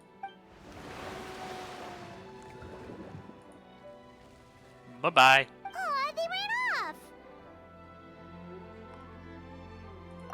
That could be easier said than done. Something's blocking the entrance. Well, did Modeste mention it in his adventure logs by any chance? They must have gotten through somehow. Good point. Yes, that's right. It's coming back to me now. We prepared a banquet for our shy little guests, and as the food flowed away on the current, they broke into a joyous chorus. We have to feed the blubber Fuck, I made a mistake. With what? There's nothing here besides rocks, romaritime flowers, and lumitoile. See, this is why you should always bring snacks. You never know when you're gonna need them. Now we have to head all the way back to shore and grab some. I highly doubt it. We prepared a banquet for our shy little guests, and as the food flowed away on the current, they broke into a joyous chorus, and the path opened to us. There is no time for that. Romaritime flowers and Lumitoile will have to do. They may not look appetizing to us, but who knows? They could be Blubberbee's delicacies. Wait, we're seriously gonna try this? Duh.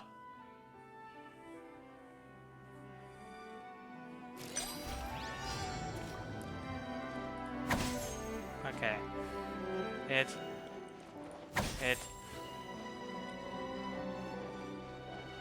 Up to the freezer! Shah!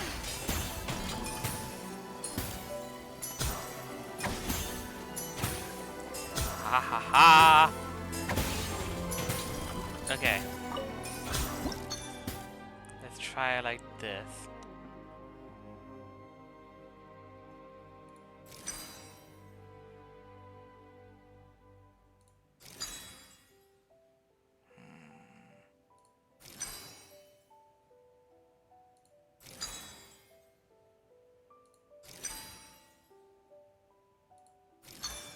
Nope, right back to where it was. Alright. A dash of frosting! Okay.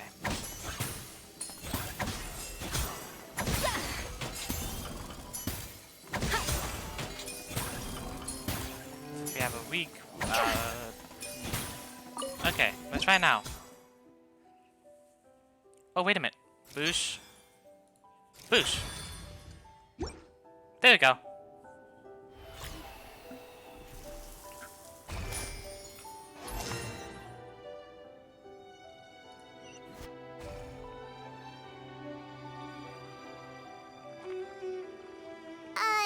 Blubberbeasts or not, are we sure this stuff is edible?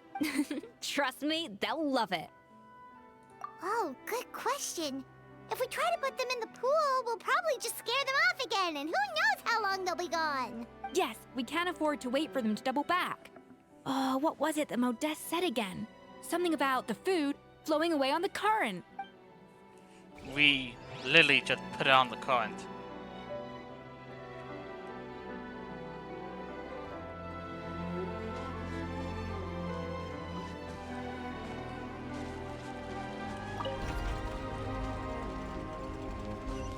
Okay.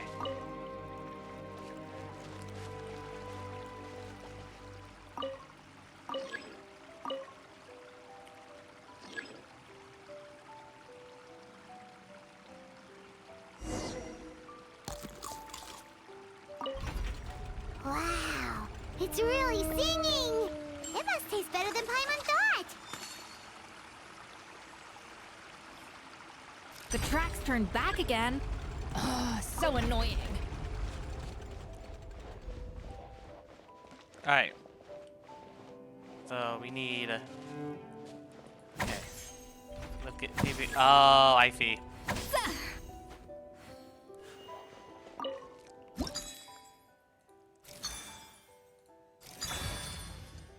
There we go.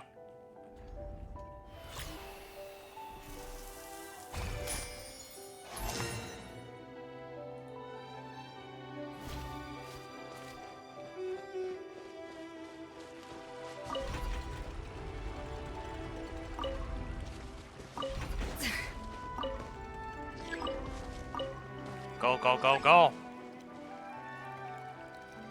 Ha ha ha!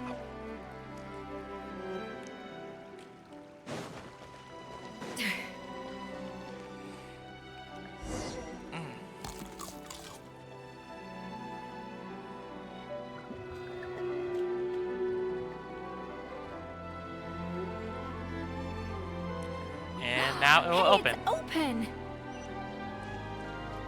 Chest? Chest.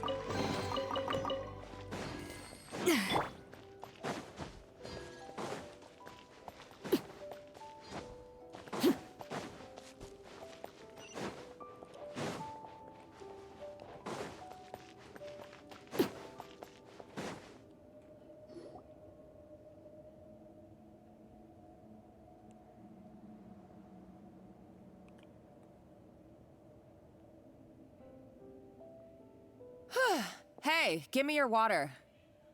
Here.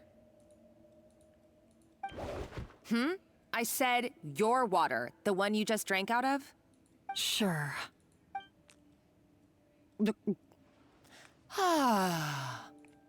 All those years slaving away under Escoffier, and then you. Today, it's finally paying off. Not only have I found the ruin that Savelli kept hidden, but I also get to boss you around like my little lapdog. What the fuck is her motivation now?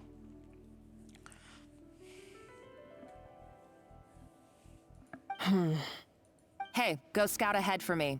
If we need to do any more blast tunneling, I want to know where to lay the explosives. Did you not hear me? Get going. Why don't you do it yourself? Oh, when did you learn to fight back? You're always so compliant when I give you instructions by letter. That's because you threatened to expose me for the Lumiline incident. I swear, if I'd known what you were planning, I'd never have... Ha! Don't be so self-righteous. Admit it, you've always been jealous of Escoffier. That's why you lapped up everything I told you. You were terrified of her finding out about your part in the Lumiline incident, and you resented the way her reputation hung over you. So you jumped at the chance to convince yourself that she was the villain, that she deliberately hid her secret recipes from you just to hold you back. It was the only excuse you needed to justify getting back at her. First, idolization, then jealousy, suspicion, and self-deception. That's what this comes down to. It was the same story with Savelli and my ancestor. Oh. He offered Modeste his friendship only to murder him out of vanity. He promised to explore the world with him, only to later destroy all records of their adventures. It's a miracle I even found this place. You have no idea the countless hours I spent piecing it all together. So you see, you're no better than Savelli. If you can't beat him, betray him, right? I am no Savelli, nor will I ever be. Oh, put a lid on it. You really think you can absolve yourself of your vindictive and jealous behavior now? Just because you finally realize that Escoffier never kept any secrets from you? You didn't show any remorse when she left, or in the cooking contest. Why start now? You have no right to redemption. Okay, you're an asshole. You're an absolute bitch. You're right. I don't like you. I don't deserve her forgiveness. But I am done being bullied into submission by you! Ooh, feisty.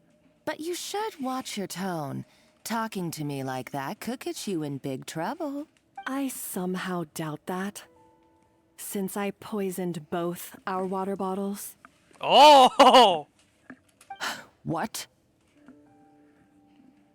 Ever since I learned the truth, I've been biding my time, waiting for this moment. You've played me like a fiddle for so long, and now this is payback! But you drank it too. It's what we both deserve. This is the price we must pay for betraying Escoffier. You'll die here with me, Monica! You.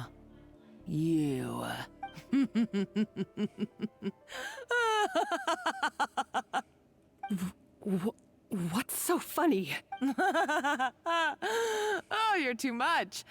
I thought I'd play along for a bit just to amuse myself. You gave a very rousing performance. I saw your dumb plan a mile off. There's no poison in these bottles, just clean, fresh water. No.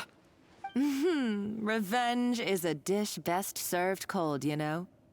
Did you really think your half-baked plot would fool me? You're a lousy chef, and you make a lousy villain, too.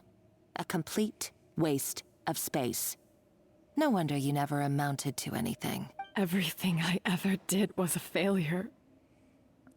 And now, I failed again, for the last time. Hey, why don't you try your hand at being a comedian in your next life? You got a good laugh out of me. But now the show's over. You should have just done like I asked, Savannah. All I wanted you to do was scout the ruins for me. But you had your chance, and now it's time to say goodbye. Stop right there! Let her go, Monica! We've got you surrounded! Escoffier? Ugh, Looks like I'll have to keep you around for a little longer. You can't! Stay back if you want her alive! Escoffier and the Traveler. I can't take you both on in combat, but if you so much as flinch, I can end Savannah's life in a heartbeat. Monica, what are you hoping to achieve by this? You're about to commit murder, and for what? A recipe? A recipe? You chefs are all blinded by your myopic focus on kitchen affairs. Well, some of us actually have bigger fish to fry. Modeste had a secret. The truth behind his so-called genius, the je ne sais quoi factor in his Gâteau de Bourg, and it's right here in these ruins. Are you serious? You're here because of a Gâteau de Bourg obsession? You've gone completely mad. I couldn't care less about the cake itself. No, the real treasure is the secret ingredient that Modeste sourced from these ruins. He and Savelli were fools. A priceless treasure of Remoria in the palms of their hands, and they thought, ooh, this would go great in our cake mix. We're talking about a powerful stimulant that also sharpens the senses. That's no cooking ingredient. It's a groundbreaking drug. That's right, I've done my research. It was a drug that Remoria developed for their war machine. I could make a killing by selling it to the treasure hoarders or the Fatui. Will you listen to yourself? You're completely delusional. My eyes are wide open. Just wait till I get my hands on this treasure. You'll see what a fool you've been.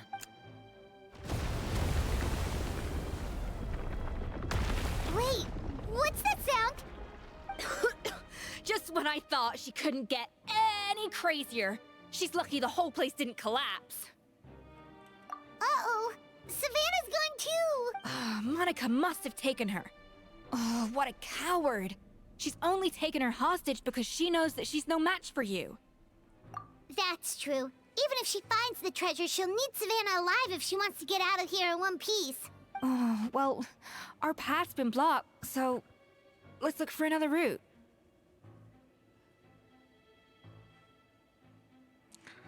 Why cut this off? It makes sense to say it.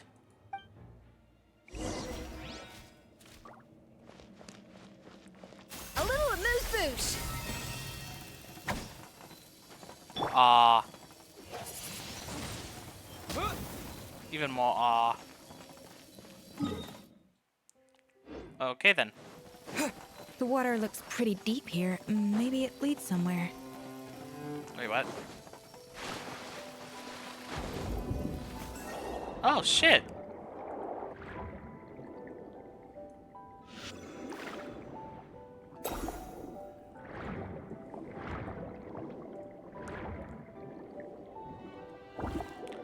Run away!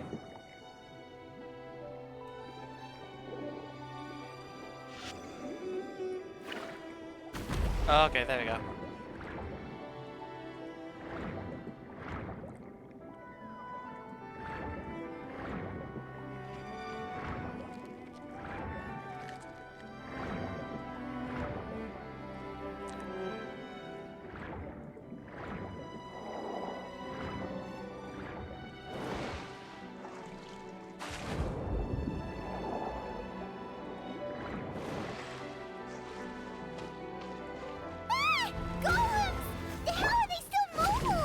They were probably awakened by the explosion just now. Alright, Knife Skills 101. Time for some rough chopping.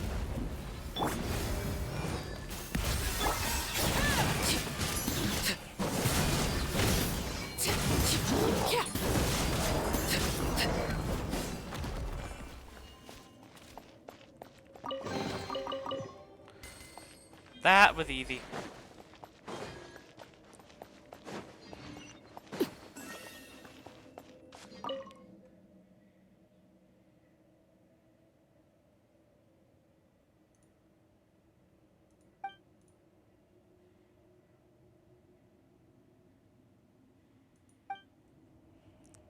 Okay. Oh god, it sounds like cocaine.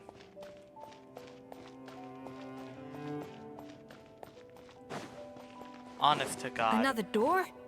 Guess we need to prepare another feast for our guests.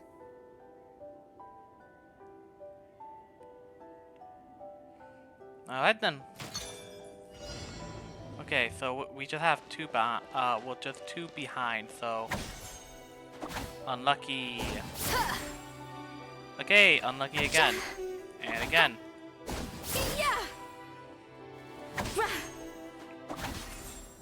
Okay, come on. That's so dumb. I know there's just a two thing.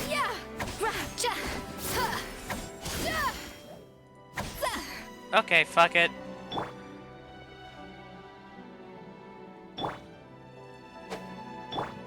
A dash of frosting.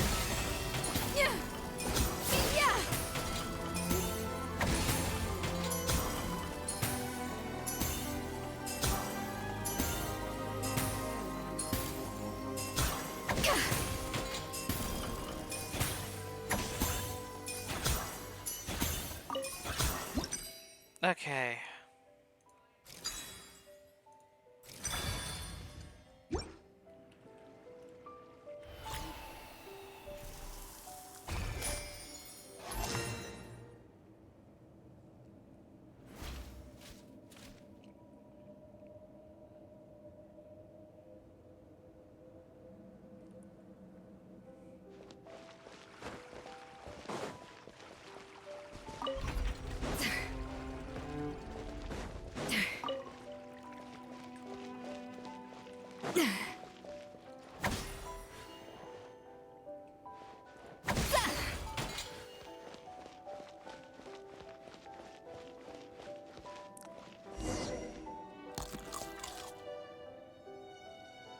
It seems to really like the texture of Rome maritime flowers.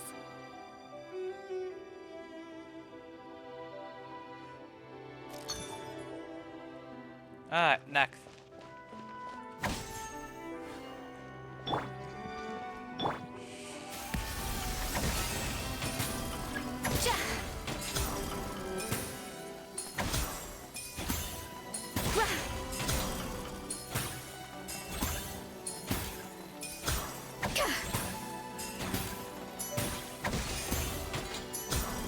Okay.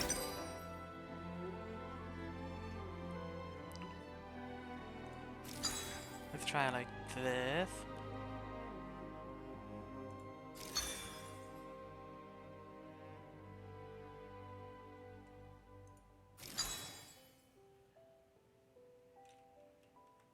Okay, hold on, hold on.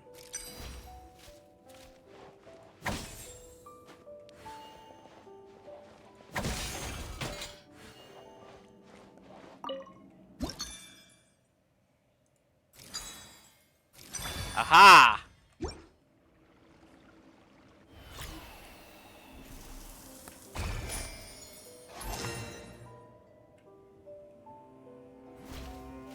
There goes my phone.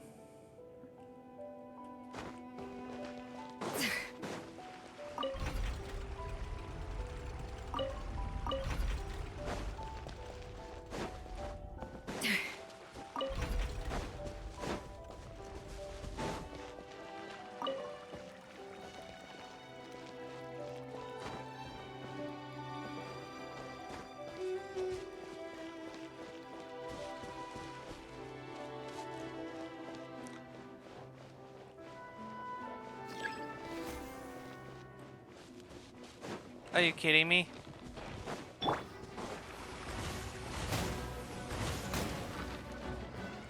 Overruled. Rain outlines your fate. A little of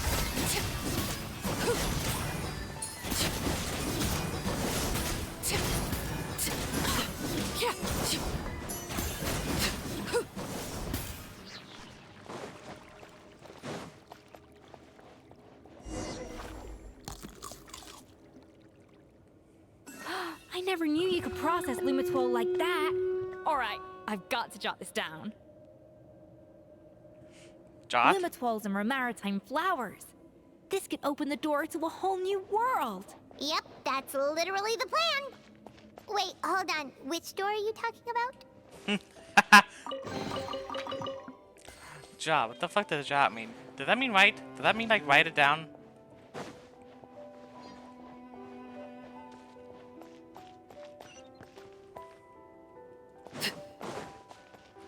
Anything over here? Nope, nothing.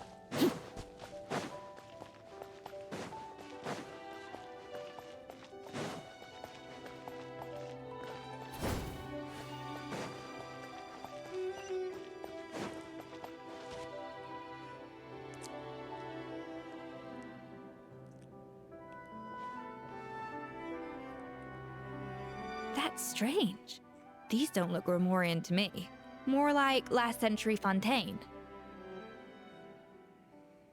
Adventurers from last century Fontaine, huh? Oh, Modeste and Savelli, do you think they camped here? By the looks of it, this was a one-person camp. They adventured together, but maybe one of them came back alone at a later date. Huh, you really think so? Trust our adventurers' instincts. We're pros at this stuff, just like you're a pro in the kitchen. Okay, well, the Traveler has more adventuring experience overall, but Paimon's definitely a pro rummager from all those treasure chests. Darn it! Paimon was just about to show off her rummaging skills! Huh, no kidding. Are all adventurers so obsessed with journaling? I mean, I guess I take a lot of notes when I'm cooking as well, but I thought that was just me. Anyway, let's find out who was here. It's been years since I've last visited these ruins. It's exactly the way I remember it. This place probably hasn't changed in millennia. Sadly, up above, on dry land, everything has changed. The treasure of Remoria. That's what we used to call it. Modeste was right about its potential. It turned Gateau de Bourg into a national sensation. Our limited stock of the substance meant that the Gateau could only be produced on a small scale. But this only drove up the popularity all the more. Modeste was right about that too. He predicted all of it.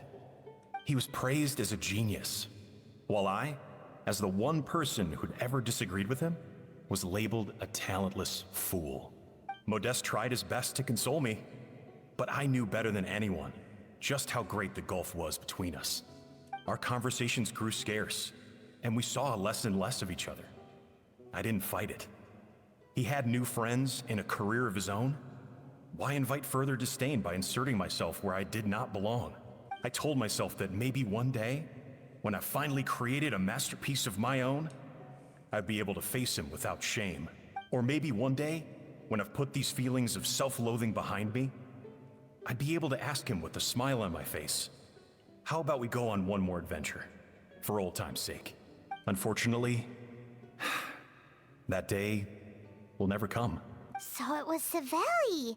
From the sounds of it, he came back after Modeste had already died. I always thought it was just a legend. But if it's true, then this must be the place where they found their secret ingredient, the birthplace of Gateau de Bourg. In that case, what does that say about the death of Modeste? If it's all true, maybe Savelli really did have something to do with it. The taste of Gateau de Bourg has changed. Modeste was convinced of this, even though everyone swore they couldn't tell. Being the perfectionist that he was, he refused to accept even the slightest flaw in his work. He stopped all sales of the product, locked himself away in the kitchen, and worked day and night, vowing to find out where he had gone wrong. But as he baked and taste tested over and over again, he found he only strayed further and further from the original taste.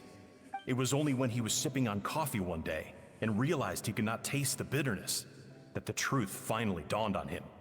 What had changed was not the Gateau, but his sense of taste. The treasure of Remoria stimulates the senses, taste included, and invigorates the spirit. In the short term, it offers people the ultimate gourmet experience, but in the long term, it dulls their senses entirely. In hindsight, it made perfect sense. After all, why would a culture that sought liberation from the constraints of their bodies care for the loss of their senses? But we realized it too late. We were just too late. Over the course of his many culinary experiments, Modeste exhausted the remaining supply of the treasure of Remoria. He consumed it all himself. The finest culinary talent of his generation now faced a future in which he would never be able to taste anything ever again. Finally, in despair, he took his own life. And because we had become estranged, I could not be there to stop him, to offer some words of comfort, or even to say goodbye. Yet despite everything, he sent me his final letter. The treasure of Remoria? Guess Monica was really onto something. It really was a kind of drug. So, Modeste chose to end his own life. Then, why all the rumors that Savelli murdered him? Also, neither the Codex nor any other contemporary records make any mention of the treasure of Remoria. It's almost as if someone deliberately erased it from history. Modeste told me everything in his final letter. His was a tale of how even a genius could fail, and how much more devastating it is when it happens. Did he hope I would gain some personal catharsis from knowing the truth? Or maybe he wished for me to warn the public about the dangers of Gateau de Bourg, proving that I had been right all along. But if the public ever learned how Modeste's greatest triumph became his undoing, his fall from grace would be swift and merciless. 1 minute a genius, the next a joke. It would surely spell the end for his restaurant too. What would be his legacy then? How would future generations view everything we built together? I fear the scorn I have faced these last years would pale in comparison to the scorn shown to him by the history books. I cannot let that come to pass. I will do what I must to protect his name. It will mean tampering with his notes to remove the damning details, leaving mere fragments of our story behind. It may lead his family to suspect me of having a hand in his demise. But if that's the price of destroying all evidence of my crimes, then so be it. I would rather the world believe a tale of genius and jealousy than see his reputation in tatters. The final loose end is the evidence here, at the bottom of the sea. Huh? What's wrong? Didn't we say Savannah should be safe for now? So we thought, but if Monica finds out what happened to the treasure, there's no telling what she might do. Let's go. We got book it. Although I feel bad now. Time to book it.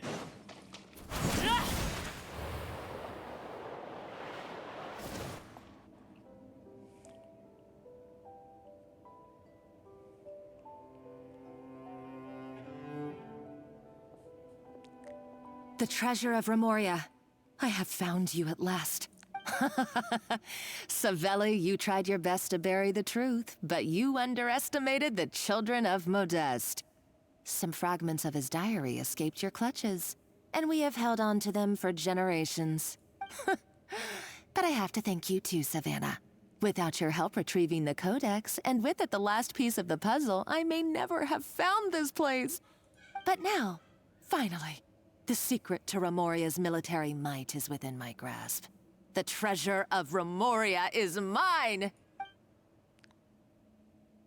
Oh, it's empty. It's empty? Monica? Oh, we were seconds too late. Escoffier? What's the deal with that jar? Savelli's final act! He wanted to conceal the secret of the treasure forevermore and make sure it would never harm anyone again. So he came here after his friend's death and destroyed every last shred that remained. This can't be happening. All the years I spent piecing together the truth, all my painstaking planning, all that for an empty jar? Monica, don't do anything stupid. This ruin is more dangerous than you realize. Oh, shut your pie hole! Praise be to Lord Remus. You barbarian shall be slain. Oh shit.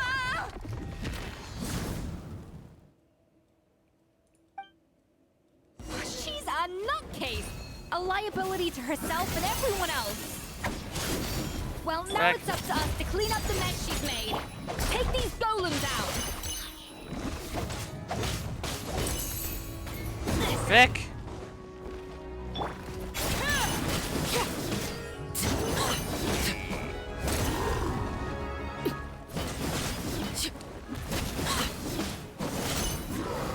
Okay. A dash of frosting. Transfixed.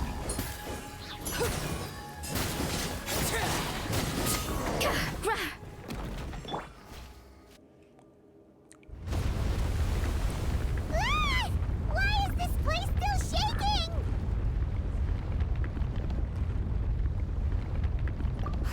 Either way, it's all her fault. Enough chit-chat. Let's get out of here, Traveler Escoffier, come on! Okay, I'm coming. Oh, no, you don't. If I can't get what I want, neither will any of you. I've got nothing to show for my life's work so far. But if I can take another so-called genius down with me in my final moment, then it was all worth it. You're a psycho.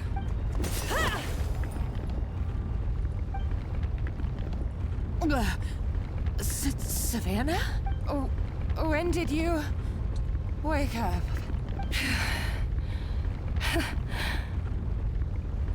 I may be a lousy chef, but it looks like I'm not a complete waste of space. Traveler? Okay, let's go!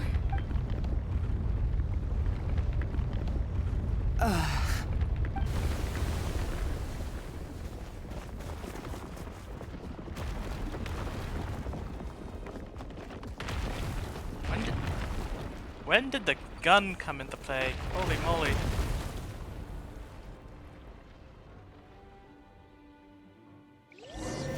Okay, let's see if we have to just keep running or if we could just turn back.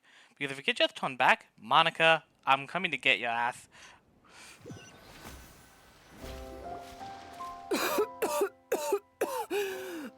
Nope, we can't go back. Sad. She won't face justice. Escoffier! Savannah! Traveler! And Paimon! Venejem, what are you all doing here? What did you expect us to do? Stay at the restaurant and sit on our merry derrieres? While the Traveler and Escoffier were out here risking their lives? We had to do something. Even though that something ended up being, well, waiting for you here instead. I don't deserve any of you. And I certainly don't deserve to be your head chef. It was my fault Escoffier had to leave. Then I couldn't live up to her standards. I acted like a tyrant in the kitchen. And now I almost got myself killed. Come back, Escoffier. Come and be our head chef again. I'll never be able to replace you. Okay, so everything I said to you the day I left, it just went in one ear and out the other? Huh? Sorry, I was kinda in my own head at the time. All I could think about was the Lumiline situation. What was it you said again? Forget it. It doesn't matter. Anyway, I didn't leave this job because of you. And you're not nearly as awful a chef as you think. If you were that bad, why would all your staff show up here for you? Escoffier's right. Sure, you nitpick our work and get us to do things over a lot. But when it comes down to it, you're the one who's always doing whatever it takes to make sure the customers get served on time. Things were pretty rough after Escoffier left. And Savannah's the only reason we've been able to make it through. Our customers know that Escoffier doesn't work for us anymore. But the fact is, they keep coming back. If that's not an endorsement of your work, I don't know what is.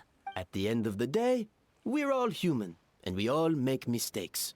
All we can do is recognize where we get it wrong and do our best to improve. That's all that's humanly possible. No, I get what you're saying, but what I did to Fermont and to Escoffier, it's unforgivable. Well, about that, there's someone else here to see you, Chef. It's been a while, Chef Savannah. Fermont? I'm so sorry. I put far too much pressure on you. And the way I stubbornly refused to go and see you after you fell ill. There's no excuse. But I'm too late. aren't I? The damage is done. I heard that you can't even hold a kitchen knife anymore. Actually, I think I'm going to be just fine. Huh? We thought Firmin's problem was purely psychological in nature. But after the threat letter came to light, it got Firmin thinking. And then he remembered the tea that Monica used to give him every night. And as it turns out, she was lacing it with Lumaline the whole time. No way! Doesn't that cause nerve damage? It can. High doses pose a risk of serious nervous and sensory complications. But if you calculate the dosage carefully, you can control the extent of its effects. A small dose might simply make a person more emotional, whether that mean more fragile or more hot-tempered. No wonder it seemed like you'd lost your edge. I asked my friends at the Fontaine Research Institute about it. They said that with the low dose I was taking, the risks are pretty small. They also fixed me up with some meds and said I should recover in no time.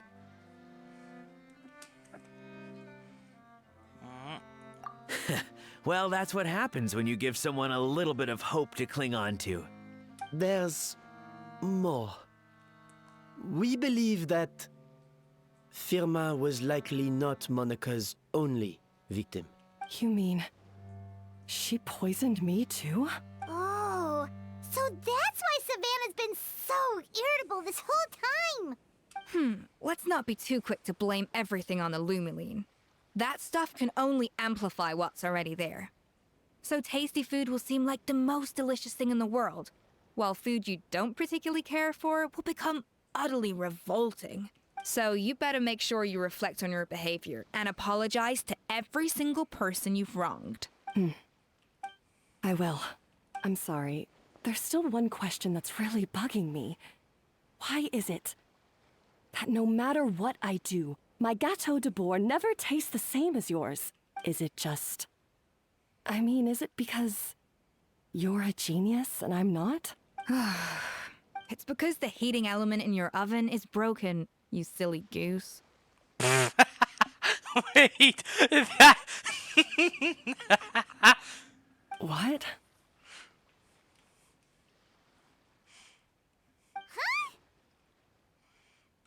I felt like something was off during the cooking contest. Once I got around to checking all the equipment, I noticed it right away. There was a half-degree discrepancy between the temperature setting and the actual temperature. All the ovens in the whole kitchen had the same problem, which confused me at the time, but by this point, it's pretty obvious that Monica must have tampered with them. I would have figured it out the day of the bake-off, since the issue affected both our teams. But of course, Monica sabotaged mine so that could never happen. No. I spent so long trying to find out where I was going wrong, and then you pinpoint the problem in just one night? It all comes back to one simple, undeniable truth. You're a genius, and I'm just plain old Savannah. Oh, cut it out! Stop the woe is me act for a second and just think. I came up with this recipe. You don't think that might have something to do with it? Do you know how long I spent perfecting my Gâteau de Bourg? 3 years! 3 whole years! I know this dish inside out, back to front and upside down. And you've been head chef now for what, 6 months? If that? A couple hundred failed attempts, and you're gonna throw in the kitchen towel and declare you'll never be successful because you're not a genius. You clearly have no idea how many kitchen failures I've had under my belt, or just how long it took me to finally get my recipe to a level I was satisfied with. Genius or not, everyone makes mistakes. Modeste did, Savelli did, everyone does. You're only a lousy chef if you don't face up to your mistakes, learn from them, and then keep chipping away until you crack the problem once and for all. Surely you haven't forgotten all that. You were no lousy chef back when I handed you the reins. I haven't forgotten. And I'll make sure I never do. That's our head chef. Haha! Sounds like we won't need another changing of the guard in the Hôtel de Bord kitchen anytime soon. Huzzah! Aw, what Huzzah! a perfect ending to a crazy journey. Look how happy everyone is. So you got your mojo back now? Yeah. Thanks to you, Escoffier. In fact, no. Thanks to all of you. Aw, friends again. So nice to see them finally settle their beef. Good. So now that's out of the way.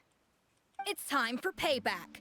You cheated in our last bake-off, and I demand a rematch right now. I saw that coming a mile away.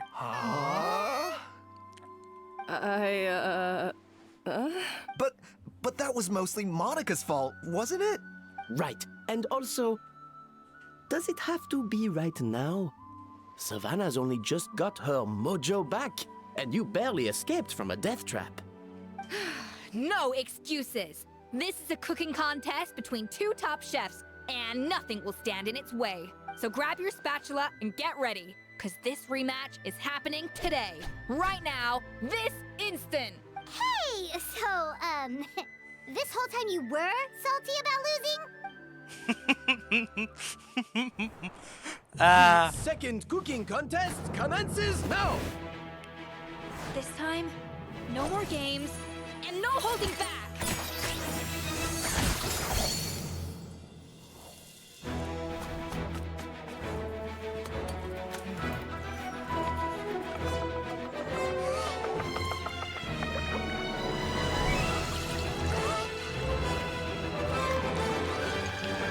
And they're both having fun. I'm actually loving it. They're both having fun.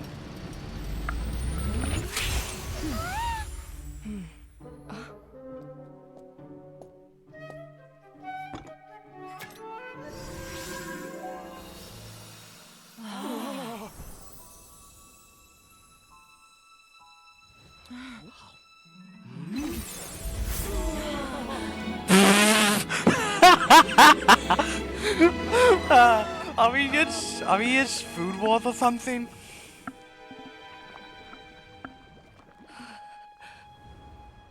Are we in like I food don't wars? have the right to be here. Hey, what are you so afraid of? You can't unbake it now. And if you don't serve it, then good or bad, you'll never find out how to improve. If you're too scared to fail, you'll never know what real success tastes like. So? Embrace your failure. Taste it. Digest it. That's the way to success. I don't know. Sounds like it's easier said than done. I'll do it.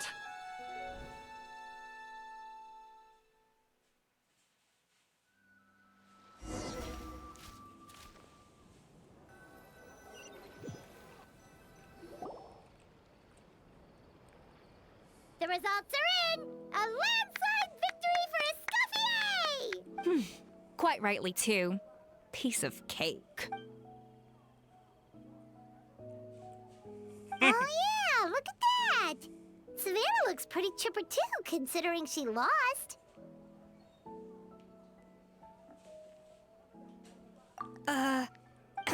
Now, where were we? Yes. Do you have any more questions? I thought Navia would have filled you in. And actually, I said all this to Savannah before I left. Although, as we saw, I don't think any of it sank in. I had two reasons for leaving. One was the food safety incident, of course. But the other was that the Hotel de Boer had reached a point where it didn't need me anymore. So I decided to step down and look for new opportunities to improve myself. Improve how? Well, a while back, I got to know a fellow chef from Liyue, and in her, I saw so many new possibilities. Oh no. She has that same adventurous spirit that Modeste and Sibeli had in their youth. Slime mucus, lizard tails. With her, nothing's off the table. There's a whole world of new flavors out there waiting to be explored, hiding away in ingredients we overlook.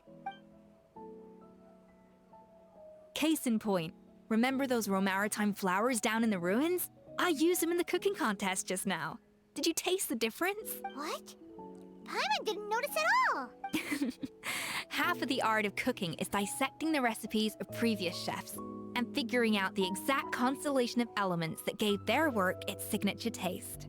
And the other half, it lies in freeing yourself from the confines of the kitchen. You've got to go out and explore the endless possibilities out there. Uh-oh. Paimon's suddenly not sure she wants to try your cooking anymore.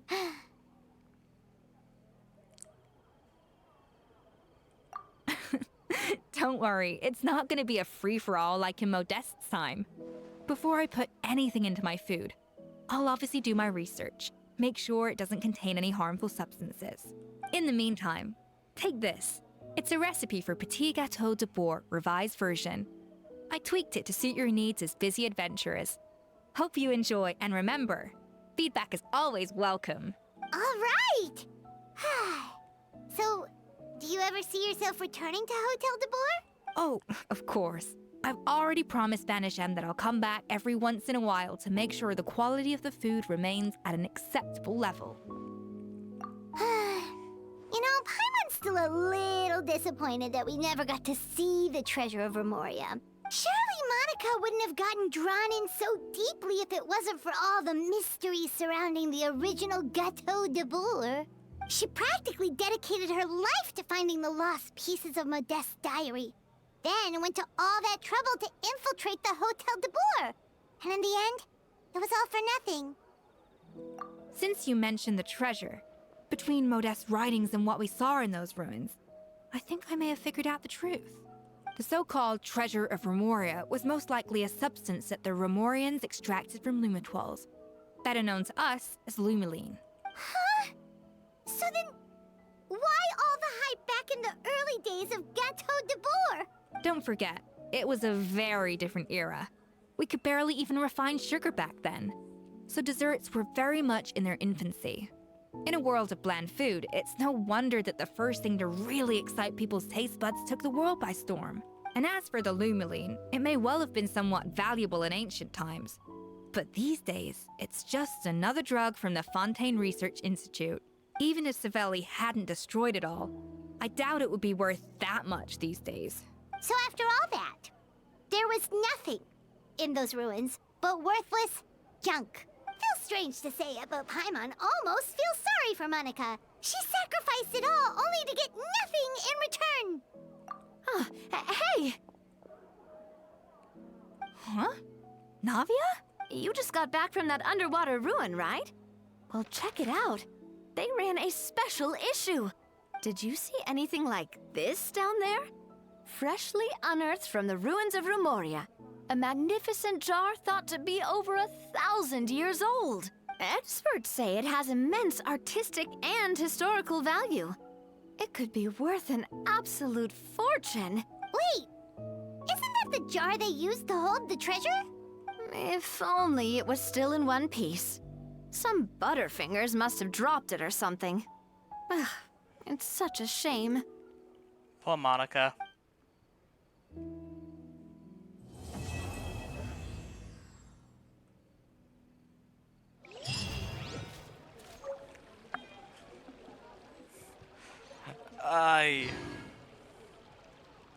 Okay. Collect.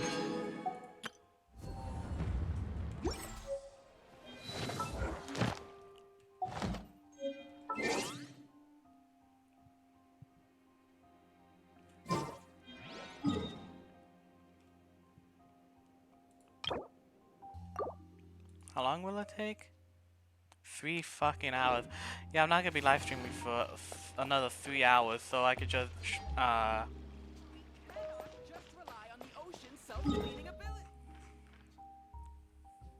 artifact hunt. No way. Plus, I don't even have that much resin anyway.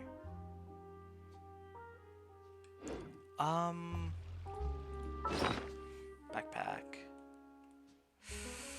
Food, where's the food? Which one has the food?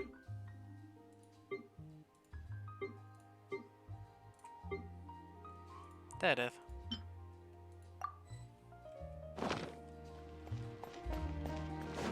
I'm pretty sure we can... Damn it. Pretty sure we can just head inside and bam.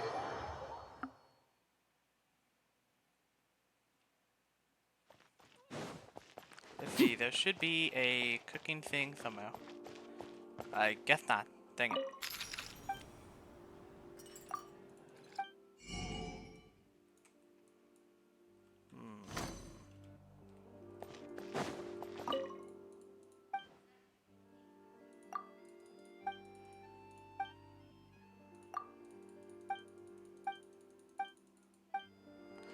Okay, no. Alright, Mondstadt, need you again.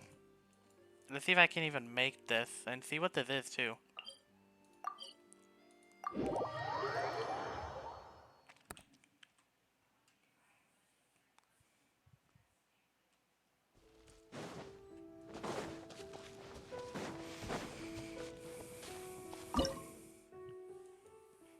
Yeah, no, I can't make it. Ah, here it is. Let's see. Oh, I literally just need flour. Let's see what we got here. Huh.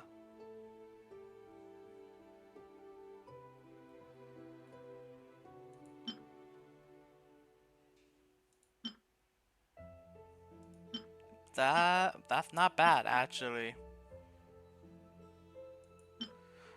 Though I was really hoping for it to be another healing item. If I'm being honest, we could use a purple one of these. That would be nice.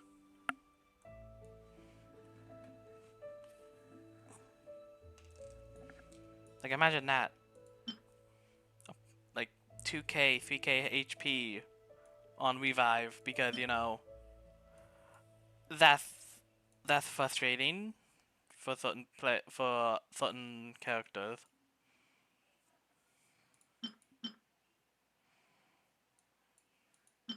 Unless like you have someone like Sucrose who can make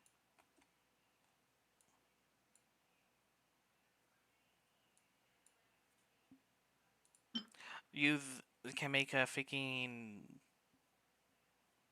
specialty test out of something like this. Ah! No bots. Begone bots.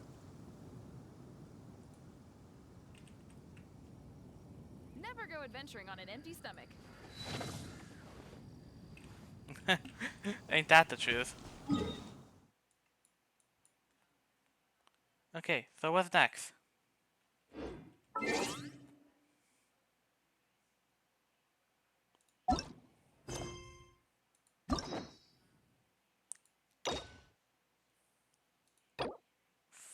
Fuck.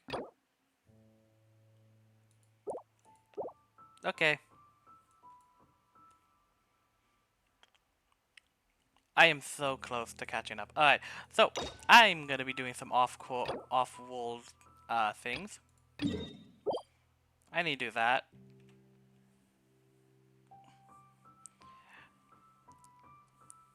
Okay, I need to do some quests off stream so I can do some more story quests. Let's go. But other than that, I need to stop because it's getting late. And I've been streaming for a good bit.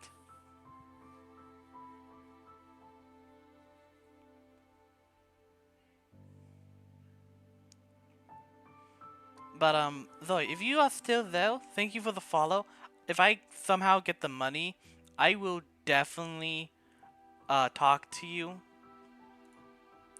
I have a few other people that I became friends with that also do art, but I will definitely talk to you. I will have something.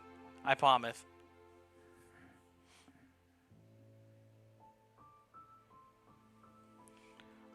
But for now, you can join the Discord. I have a Discord called the Wolf Pack. It's for the Twitch because, you know, on brand. Trying to be on brand here.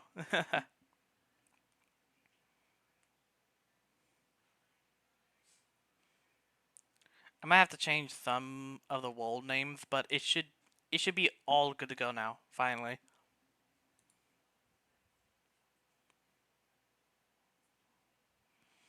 And anyone else that is new, go ahead, also join the Discord, and also give me a follow. I would love to get big one day.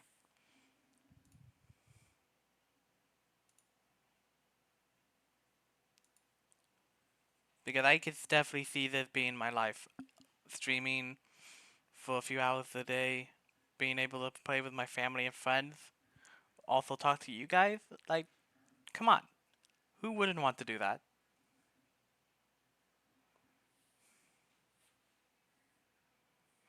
But, again, I have to go now.